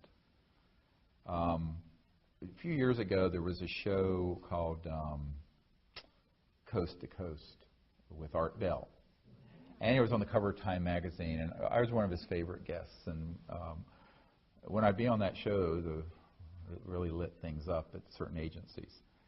And one time I was on his show, and a few years back, towards the end of his career there, and this issue came up, and I said, well, you know, I have a source high up in SETI that confirms to me that they, in fact, have received interplanetary signals, but in a kind of phased, not normal array. It was kind of a pulsed array, and that it was kept secret and covered up. And the SETI people were furious. Subsequently, Seth Shostak got on the show and just said, well, Dr. Greer knew what he was talking about, and he probably talked to some volunteer computer operator, because we have all this network of volunteers. What Art Bell didn't know, and which Seth Shostak didn't know, and which I'm going to say now because it's enough water gone under the bridge, is that the guy who told me that was the founder of the SETI project and the Drake equation, Dr. Drake. He told me that they had that contact. Moreover, a man who had been one of Carl Sagan's best friends, was best man at his wedding, confirmed it. And he had been present when the WOW signal came in at Harvard.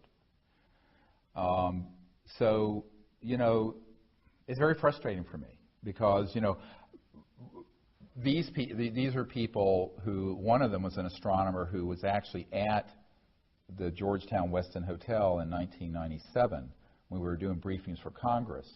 But his presence there resulted in him being in contact, because he used to be the editor of Sky and Telescope magazine and Astronomy magazine, and had worked with Carl Sagan, all these people.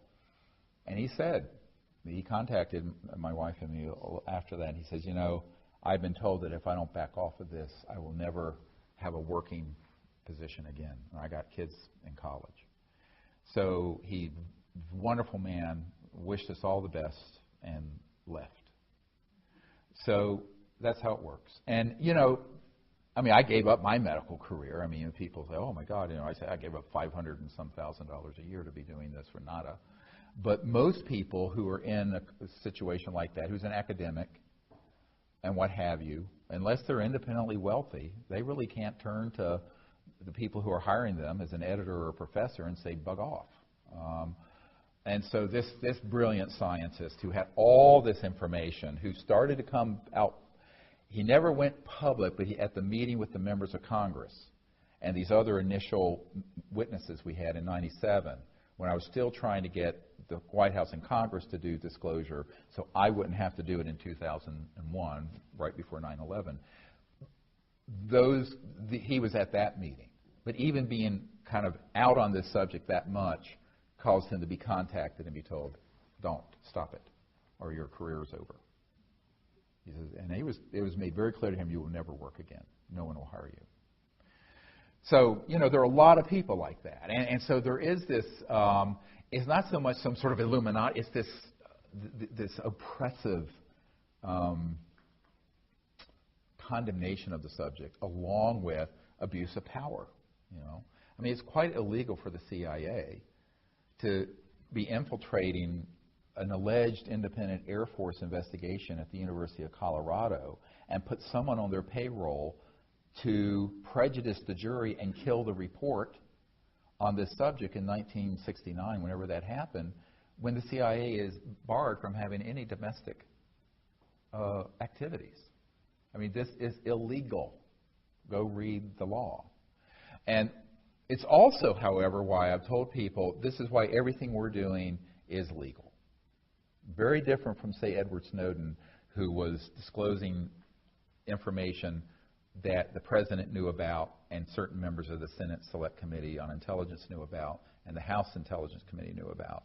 The stuff I'm disclosing are things that the President is being lied to, the head of Intelligence Joint Staff, who I briefed, Admiral Wilson, was lied to, the head of the Defense Intelligence Agency was lied to, a sitting CIA director was lied to, chairman of key committees that I'd met with, senators and House, were lied to.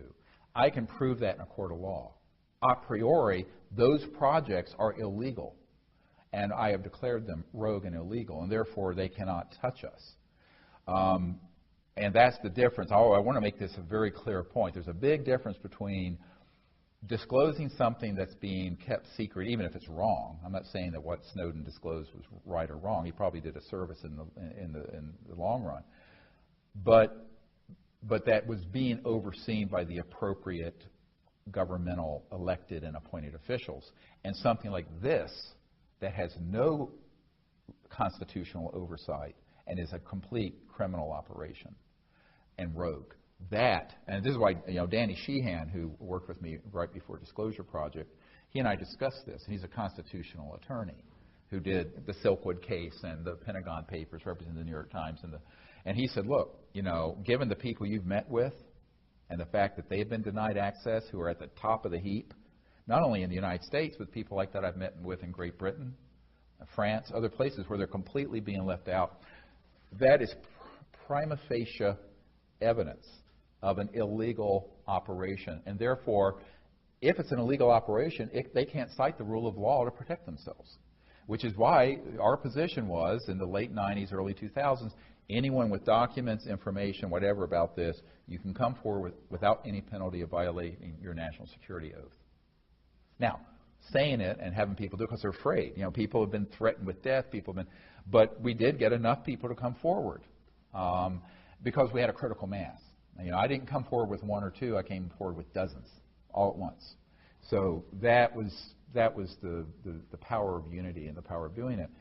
We really need to have another wave of that happen from people who are currently in government and not just retired people. But the closer someone is to central operations at Lockheed Skunk Works or the agency or the NSA who know about this, and the closer in time they're related to it, the more afraid they are of TWEEP, terminate with extreme prejudice, which is the euphemism for what this guy at the CIA has told me. They call it wet works, wet meaning blood, wet works, TWEEP. So, yeah, nice. Well, welcome to my world. I live and breathe. And that's why a lot of these people are very afraid if they're really currently in current operations. It's not that they don't understand the legal principle I just articulated. In other countries, it's a minor version of the same thing. So say in France, you have friendly people, just like there are here, very interested in actually trying to do something, but then there'll be others who are in a compartmented operation tied into this international group that maintains secrecy, and at a certain point they will be threatened. And that's what happened. I was contacted by these people in France and said, an official in the United States contacted the ambassador from France to the United States and said, what the hell do you think you're doing? After I got this document from the Ministry of Defense and this big outline of all the studies they wanted to do post-contact, biological, technological, the whole bit. It's this amazing document I have. And it's just like, curl your hair. What little hair I have left would be curled. But when I read it, I went, wow, I can't believe I got this from a sitting government. But they got contacted. And basically, they came to some kind of a truce where they said, well, you can do this with Dr. Greer so long as you stay on French soil. Do not try to do it anywhere else. They said, fine, fine, fine. So that's why we did it there. Stephen Bassett right now is doing a big push he turned over a bunch of documentation to Congress, and he's asking the people to contact their congressman to have a public push for disclosure. In your opinion, what is going to be the best method to bring about disclosure, and how close are we to it? Well, as I mentioned, we've already done disclosure. The majority of people know this stuff is real. I'm talking about the masses. If you do any poll, more people believe this stuff is real than have voted for any president in our lifetime. The question is whether there will be official disclosure. So let's make two distinctions. Disclosure by what we're doing as a grassroots entity versus some authority figure up on Capitol Hill or at the 1600 Pennsylvania Avenue or at the UN doing it. The latter is unlikely. I already sowed that a long time ago. We had tens of thousands of people faxing and writing to their members of Congress after the initial disclosure project, because I was the father of the whole global disclosure movement. And then, of course, 9/11 happened, which moved it off everyone's radar screen. My own sense is that the best way we're going to have more disclosure is to have thousands of people doing and making open contact, where it becomes something you cannot stop. The intelligence community cannot put that genie back in the bottle. And secondly, more people coming forward who are whistleblowers or insiders with documents and evidence. The likelihood that any committee of the Congress or anyone at the White House will do this is, I think, very, very low. I don't care how many people write them. I'm not saying that we shouldn't encourage them. It's their responsibility. But I'm just saying I've already done that over the last 20 years very, very thoroughly. And a lot of people involved with disclosure now actually have never had sit-down meetings with current members of administrations in Congress. I have. And what you hear from them is that, yes, this is wonderful, but let someone else do it. I'll never forget meeting with a senator, Senator Dick Bryan, who was from Nevada, whose home state has Nellis Air Force Base in Area 51, as the public calls it. Pahut Mesa, S4, S9, S12, all the top secret underground facilities. And he and I met at McCarran Airport in what looked like a janitor's closet, and it was just a room, and you're taken there in a cart, and the door opens, and it's this gorgeous conference room for VIPs. This is how things are done, by the way. And things really happen this way, although it'd make a great movie. So we go in there, and I start talking to this guy, and he says, yes, he says, he's Senate Intelligence Committee. He says, but this has never been brought to my attention. And I said, well, yes, that's why I'm meeting with you. I think I need someone like you to head up bringing it to the attention and holding a hearing. And and his chief of staff was there, literally dropped, he was reading the Wall Street Journal, dropped the paper in his lap.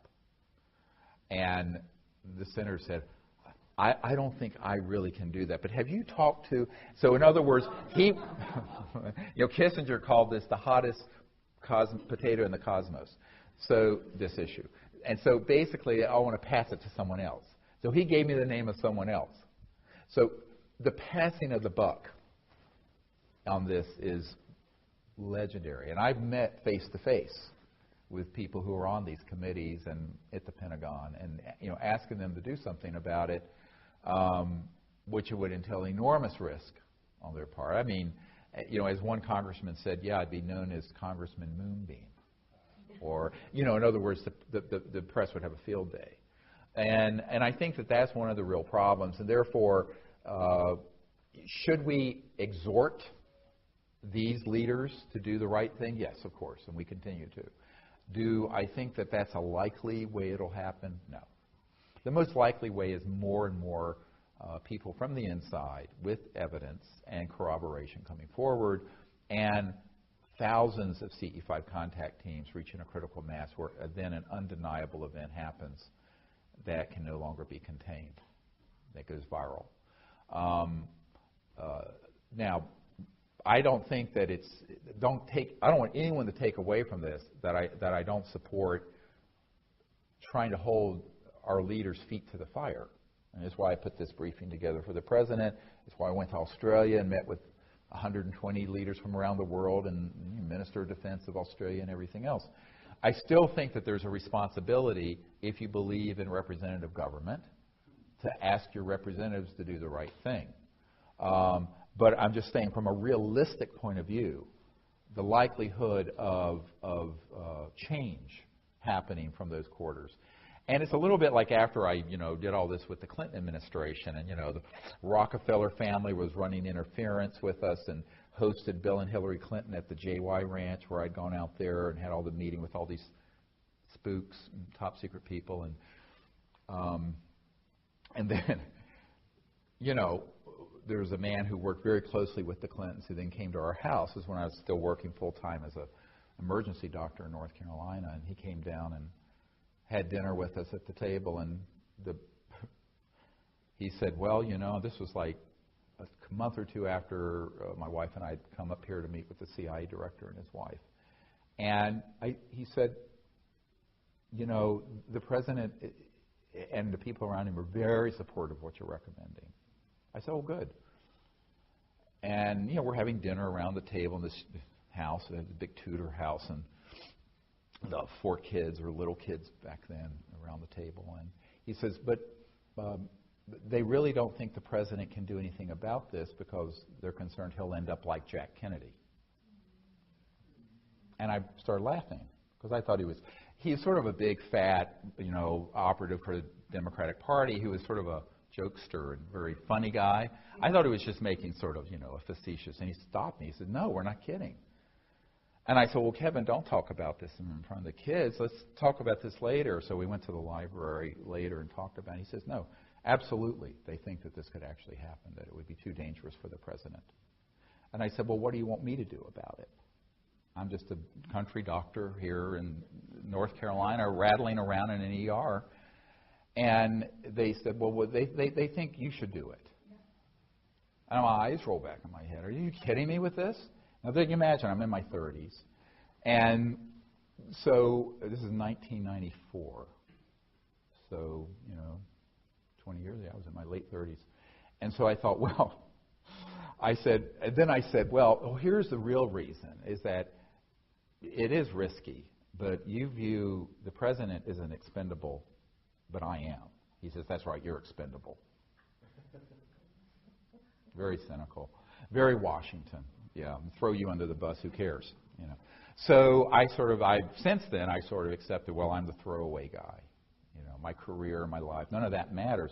Because, in this city, it's everyone's ambition. And, at the Rockefeller Ranch, I know for a fact that when they were going through the briefing materials that we put together, which we've made available to the public, the disclosure book has most of that in it. But that basically, at that point, Hillary stood up and said, this is too dangerous and we really can't deal with this.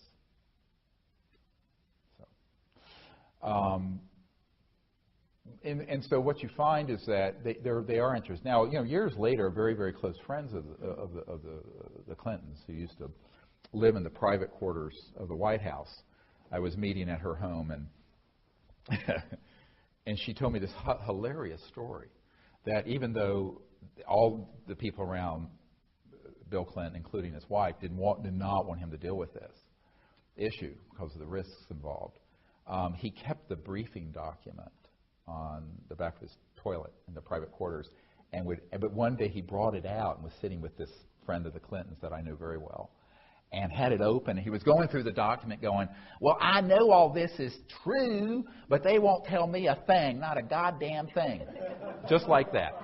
And when she told me this story, I just cracked up. I went, oh, my God. I mean, But, that's, hey, everyone puts their pants on one leg at a time. And no one walks on water. I think it's understandable. And but to answer your question, we continue to do what you're talking about, but at authentic levels. I don't want to say anything disparaging about anyone, but at authentic levels because we have the access to this sort of folks. But where I think the action is grassroots. I think it's the action with disclosures with the people, more people coming forward who are whistleblowers. I think it's with CE5 teams reaching a critical mass, a morphogenic field around the planet that then brings this to the next level. And with the energy, the same thing. The technology is the same thing. And in a way, perhaps that's how it should be. If you look at human history, no big, really quantum leap or big leap forward in human history has ever come out of the centers of power. Ever. It's always come from something in left field, something unexpected, bottom up. It's never come from the centers of power because power corrupts and absolute power corrupts absolutely. So the people who are in those systems, by definition, are trapped in the mechanism of their devices, you see. And so, in a sense, we're more liberated. I'll never forget in 1992, the former head of Army Intelligence pulled me aside at a meeting, and after we were in Florida, and we were doing the CE5 work, and there were 40 people on the beach, and that's when you've seen the video. The guy goes, "Holy damn hot shit," and there were 4 of these ET. Okay, you've all seen that. It was a very bad camera, and we didn't have night scopes back then, but they were really quite close. You can't tell it from the camera. And that made its way over to the CIA and to this guy who had been the head of Army Intelligence, who was doing covert stuff as a private contractor. And he was a general. And one of their best friends, and there was an NSA guy there also, National Security Agency guy, and they were really concerned about what we were doing, very unhappy, because he basically said, "You have no business doing this." I said, "Well, I'm going to do it anyway." That's how I am, you know. I'm nice until I'm not nice, and I'm probably going to run you over. But anyway, and I just said, "Look, you know, I'm not doing this as a civilian, and I haven't signed a security oath to anyone but my conscience and God and the humanity. So buzz off. None of your business." But what was interesting, one of their friends who was at this conference pulled me aside later. And I want you to think about this and take it into your own soul. And said, "You know, they act like they're angry at you, but they're actually really jealous." And I said, "What do you mean jealous?" And is the head of Army Intelligence, this is NSA. They said, "Yes," but she said, this was a countess from Europe, a member of royal family. And she said, "You're free to do anything you want. And you can do these wonderful things." They are not free. They are in a system where they know that they are on a leash, and they are controlled, and they are in a black box. And they really are jealous of you. So don't give this kind of power more than you should to these entities. You guys, all of us, have such freedom because we're not part of that corrupt system. That's the power we have, because we're not part of a corrupt system, either economically or politically or institutionally, that restrains what we want to do, which is make contact, disclose the information, bring out these technologies. So we have this freedom to operate that people who are in the system at the Pentagon and the agency and the White House and Congress really find they don't have. So it's a beautiful thought that, you know, thank God I've been offered to be pulled into that system and turned it down, because I will not sign a security oath, by the way. All these meetings I've had, CIA director, head of the Defense Intelligence Agency, members of the Senate, head of intelligence, joint staff, J2, they've all been without me signing anything regarding secrecy. And if someone says, "We want you to," I will not go. I said, "No, I'm head of the disclosure project." Oh, wonderful. That's where all this started. Asheville, North Carolina. Awesome. That's right, greetings from Asheville. I hope your wife is well. She is, yes. I want to say thank you to everyone who's prayed. Emily had stage 4 cancer 4 or 5 months ago. I thought she was a goner, and she's completely cured. Yes.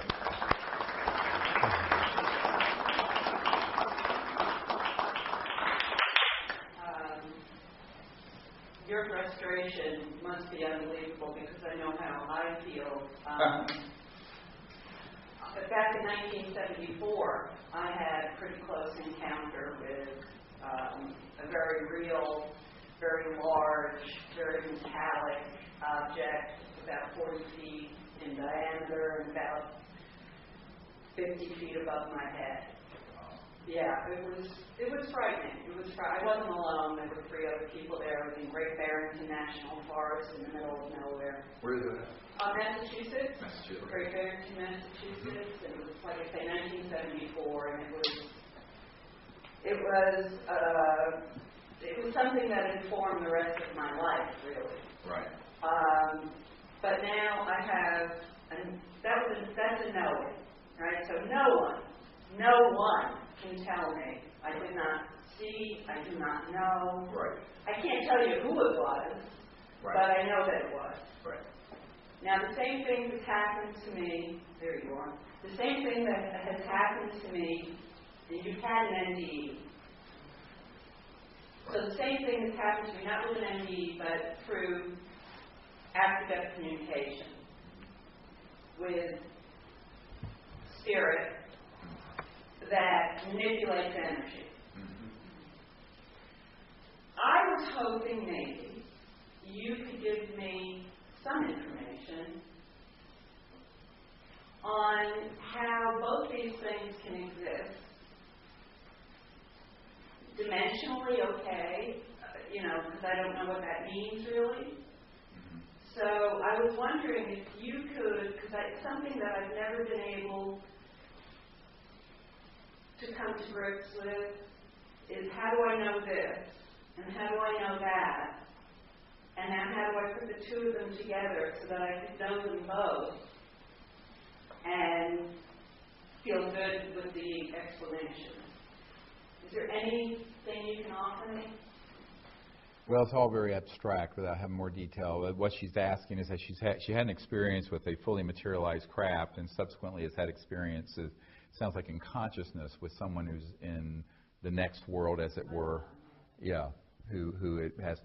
And the thing is to understand is to look at, I call it, in the ancient times, they would call this the eye of oneness. So looking at this in a unitive way.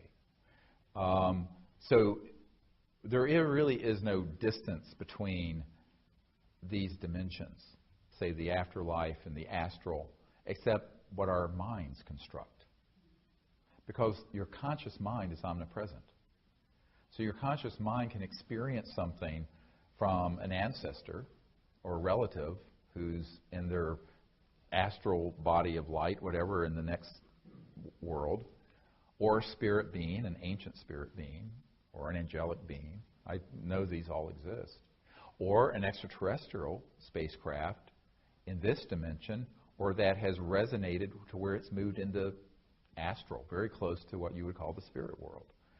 Now, as I said, when the Lockheed Skunk Works guy had his out-of-body experience with the astral, and he hit the craft and it moved it, it was not as materialized what was over your head, but it was there, and it looked exactly like a craft like this, but it is shifted just into that near, what I call the near astral, sort of a trans-dimensional energy field. And if you understand that all of this is on a continuum, we create these like barriers between dimensions. So in a sense, we create our own compartmentalization. So we have our bodies, we through the 3D world, everything's linear, and that's the myth we create because that's where our understanding is. But that's not what's actually operating all the time. And so there will be moments where we can break into and experience something in consciousness that's in this another dimension, whether it be the afterlife or an interstellar civilization that's resonating beyond the frequency of light and matter before it steps down, as it were, into 3D. But all of it is on a continuum. And the only thing that separates our understanding it, or making it look like it's a us versus them, or not an us versus them, a yin and yang thing, is the lens we look at it through. So what we have to do is adjust our paradigm to understand that the whole that it not only can, but does. And it does at all times. And from a higher level of consciousness, and perhaps from a higher level of civilization where you become interstellar, this understanding would be very, very normal and natural. Okay? From our level, at this stage of our evolution as a society and also as individuals, it seems very strange. But I think it will become less strange as it becomes more everyday. If you'll humor me, one more question that I have, because I was debating which to ask you, so, Yes. and maybe everyone else knows this, but why is it that ETs accept the protocol here, and why don't they just, like the ones that were over my head, they were there for about 40 seconds, that's it, and then went straight up, straight across so you couldn't see it anymore on the trees. Right. Why didn't they stop and land and say, hey? Well, the question is, why didn't they stop? Why wouldn't a craft stop and land and say, hey, they have sometimes. I just told you at Joshua Tree, we had this sphere come in, and there was a being there, and literally waved it. It's on our website. And the question is, why don't they do this at Yankee Stadium during okay. This is like when Larry King asked me, why don't they land on the White House lawn? I've probably been asked that question 30,000 times. And the reason, but here's the reason for it. And the answer is really an important answer. How successful has our misadventure been for instituting Jeffersonian democracy in Iraq and Afghanistan?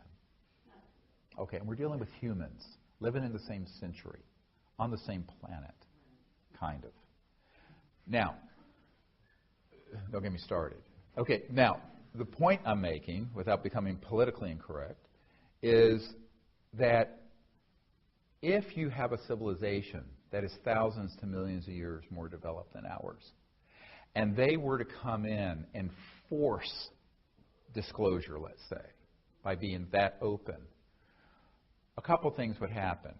First, the world would divide into idolatry, people who'd worship them, like the people on the island making the plane, the propeller plane, or would demonize them. The military and intelligence community would say, we've been invaded, and we're back to the movie Independence Day. Okay? And it would galvanize the fear to justify unifying the world, as Ronald Reagan said at the UN, around an extraterrestrial threat. So if I have figured this out with my limited capabilities, I'm quite sure these interstellar civilizations have figured it out. Anything that is that frontal would have blowback that would not be good. So they've let themselves be known in a number of ways. They've tested how humans react to that. But again, over the course of the thousands of years of human history, and particularly you look at the last 50 years, it's been quite a bit, but they're still testing our responses. And so I'm trying to answer your question, so if I can finish. So the ETs do not want to do something that would precipitate either panic, misunderstanding, and worse, the galvanization of the military, using it like a 9/11 event to create all kinds of boogeymen in space. They know that that is exactly how an event like you're talking about would be used. I know it, they know it. And so the only way that global open contact is going to happen, like you're discussing, is that if it is under a CE5 protocol with a lot of world leaders involved. This could happen. We're working on this. It's done in a way that is invitational and coherent. If it happens the other way, it could be something that would have a lot of bad consequences that are unintended to most people. The other problem with it is that what would be the purpose in doing that if the people aren't ready? And you know how I think they're measuring how ready we are?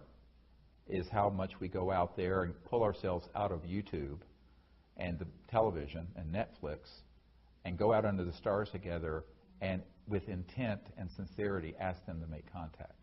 That says to them that we're ready. And if we don't do that, then we're dilettantes. And we're sitting at home in front of our TVs being kilotons. So I think that you have to walk the walk, not just talk it. And I think that's what they're measuring. And there's many people have said, well, certainly they would have cures for cancer and AIDS and could do all. I said, yes, of course, but our covert programs have all these things already also. They do. It's not a myth. So they're watching that there are certain types of humans that like to keep all this secret and other types of humans who are passive or cowardly. So how do we find our voice? How do we find our courage to do this in a way that is really a good event for humanity? And I think that's the measure. Now, there are certain conditions where that may not happen. I think if we had a massive earth change type event, or if we'd gone the mutual assured destruction, a massive thermonuclear event with thousands of missiles, the skies would be filled with ET craft trying to intervene. But short of that sort of just cataclysmic, stupid sort of thing happening, they're going to want us to learn and to, because this is our planet. We're the children of Earth. And they're going to want us to learn to do this, to educate one another, to care for one another, to make contact openly. And that's the measure, that's the metric they're looking. And even with disclosure, they're watching to see how much makes it out that's true and how much of it gets folded into disinformation. If you read the paper I wrote, When Disclosure Serves Secrecy, if you haven't read it, you should. It's on the website. Where disclosure information and evidence gets folded into the whole fear-mongering that is the stock and trade of the UFO subculture. So I think we have to be aware that this is being monitored by these civilizations who I'm sure work together. There's no question about it. I mean, if we have coalitions and we work together as dysfunctional as humans are, you can be assured that interstellar civilizations work together with infinite more coherence than we do. That this is being measured and observed, and there are certain metrics that I think they're looking at. How mass society, media, and political establishments react, how military reacts, how the public reacts, but also what are the people doing. And having been in the kind of the center of this for 25 years now, 2015 will be the 25th year since I founded all this. What I feel over and over again is that the real action is with each individual person and then coming together and making this wave happen. And I think that for that reason, a forced disclosure by the ETs or an event happening from on high on Capitol Hill or the president, those are the two least likely ways. And this other path involves more effort and work, but that's part of the lesson. Earth is a schoolhouse floating through space. And we're here to learn certain lessons about self-realization, but also self-actualization and creating a new world. And I think that's really why we're here together at this time. Well, we're out of time. Thank you so much for being here, and stay in touch.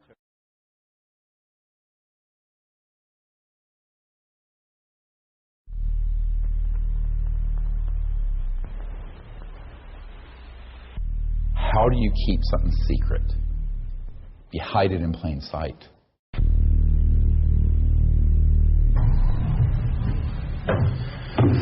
There were bodies that were involved with some of these crashes, also some were alive. I said, well, you got to tell the public about it. And he says, no, we don't tell the public about this. It would panic the public. And there's a new name. It's unexplained aerial phenomenon.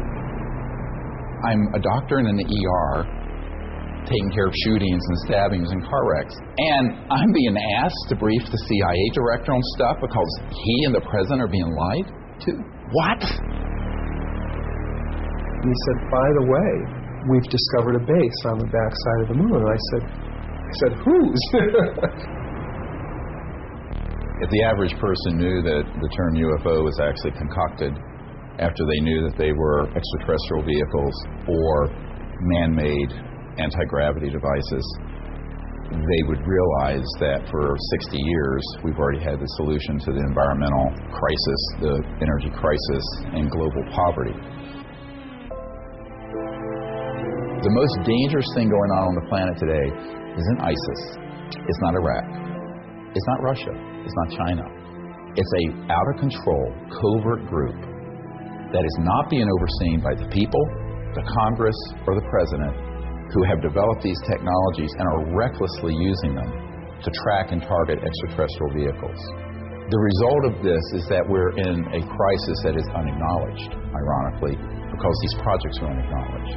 I occasionally think how quickly our differences worldwide would vanish if we were facing an alien threat from outside this world. There is no threat, and we have to prevent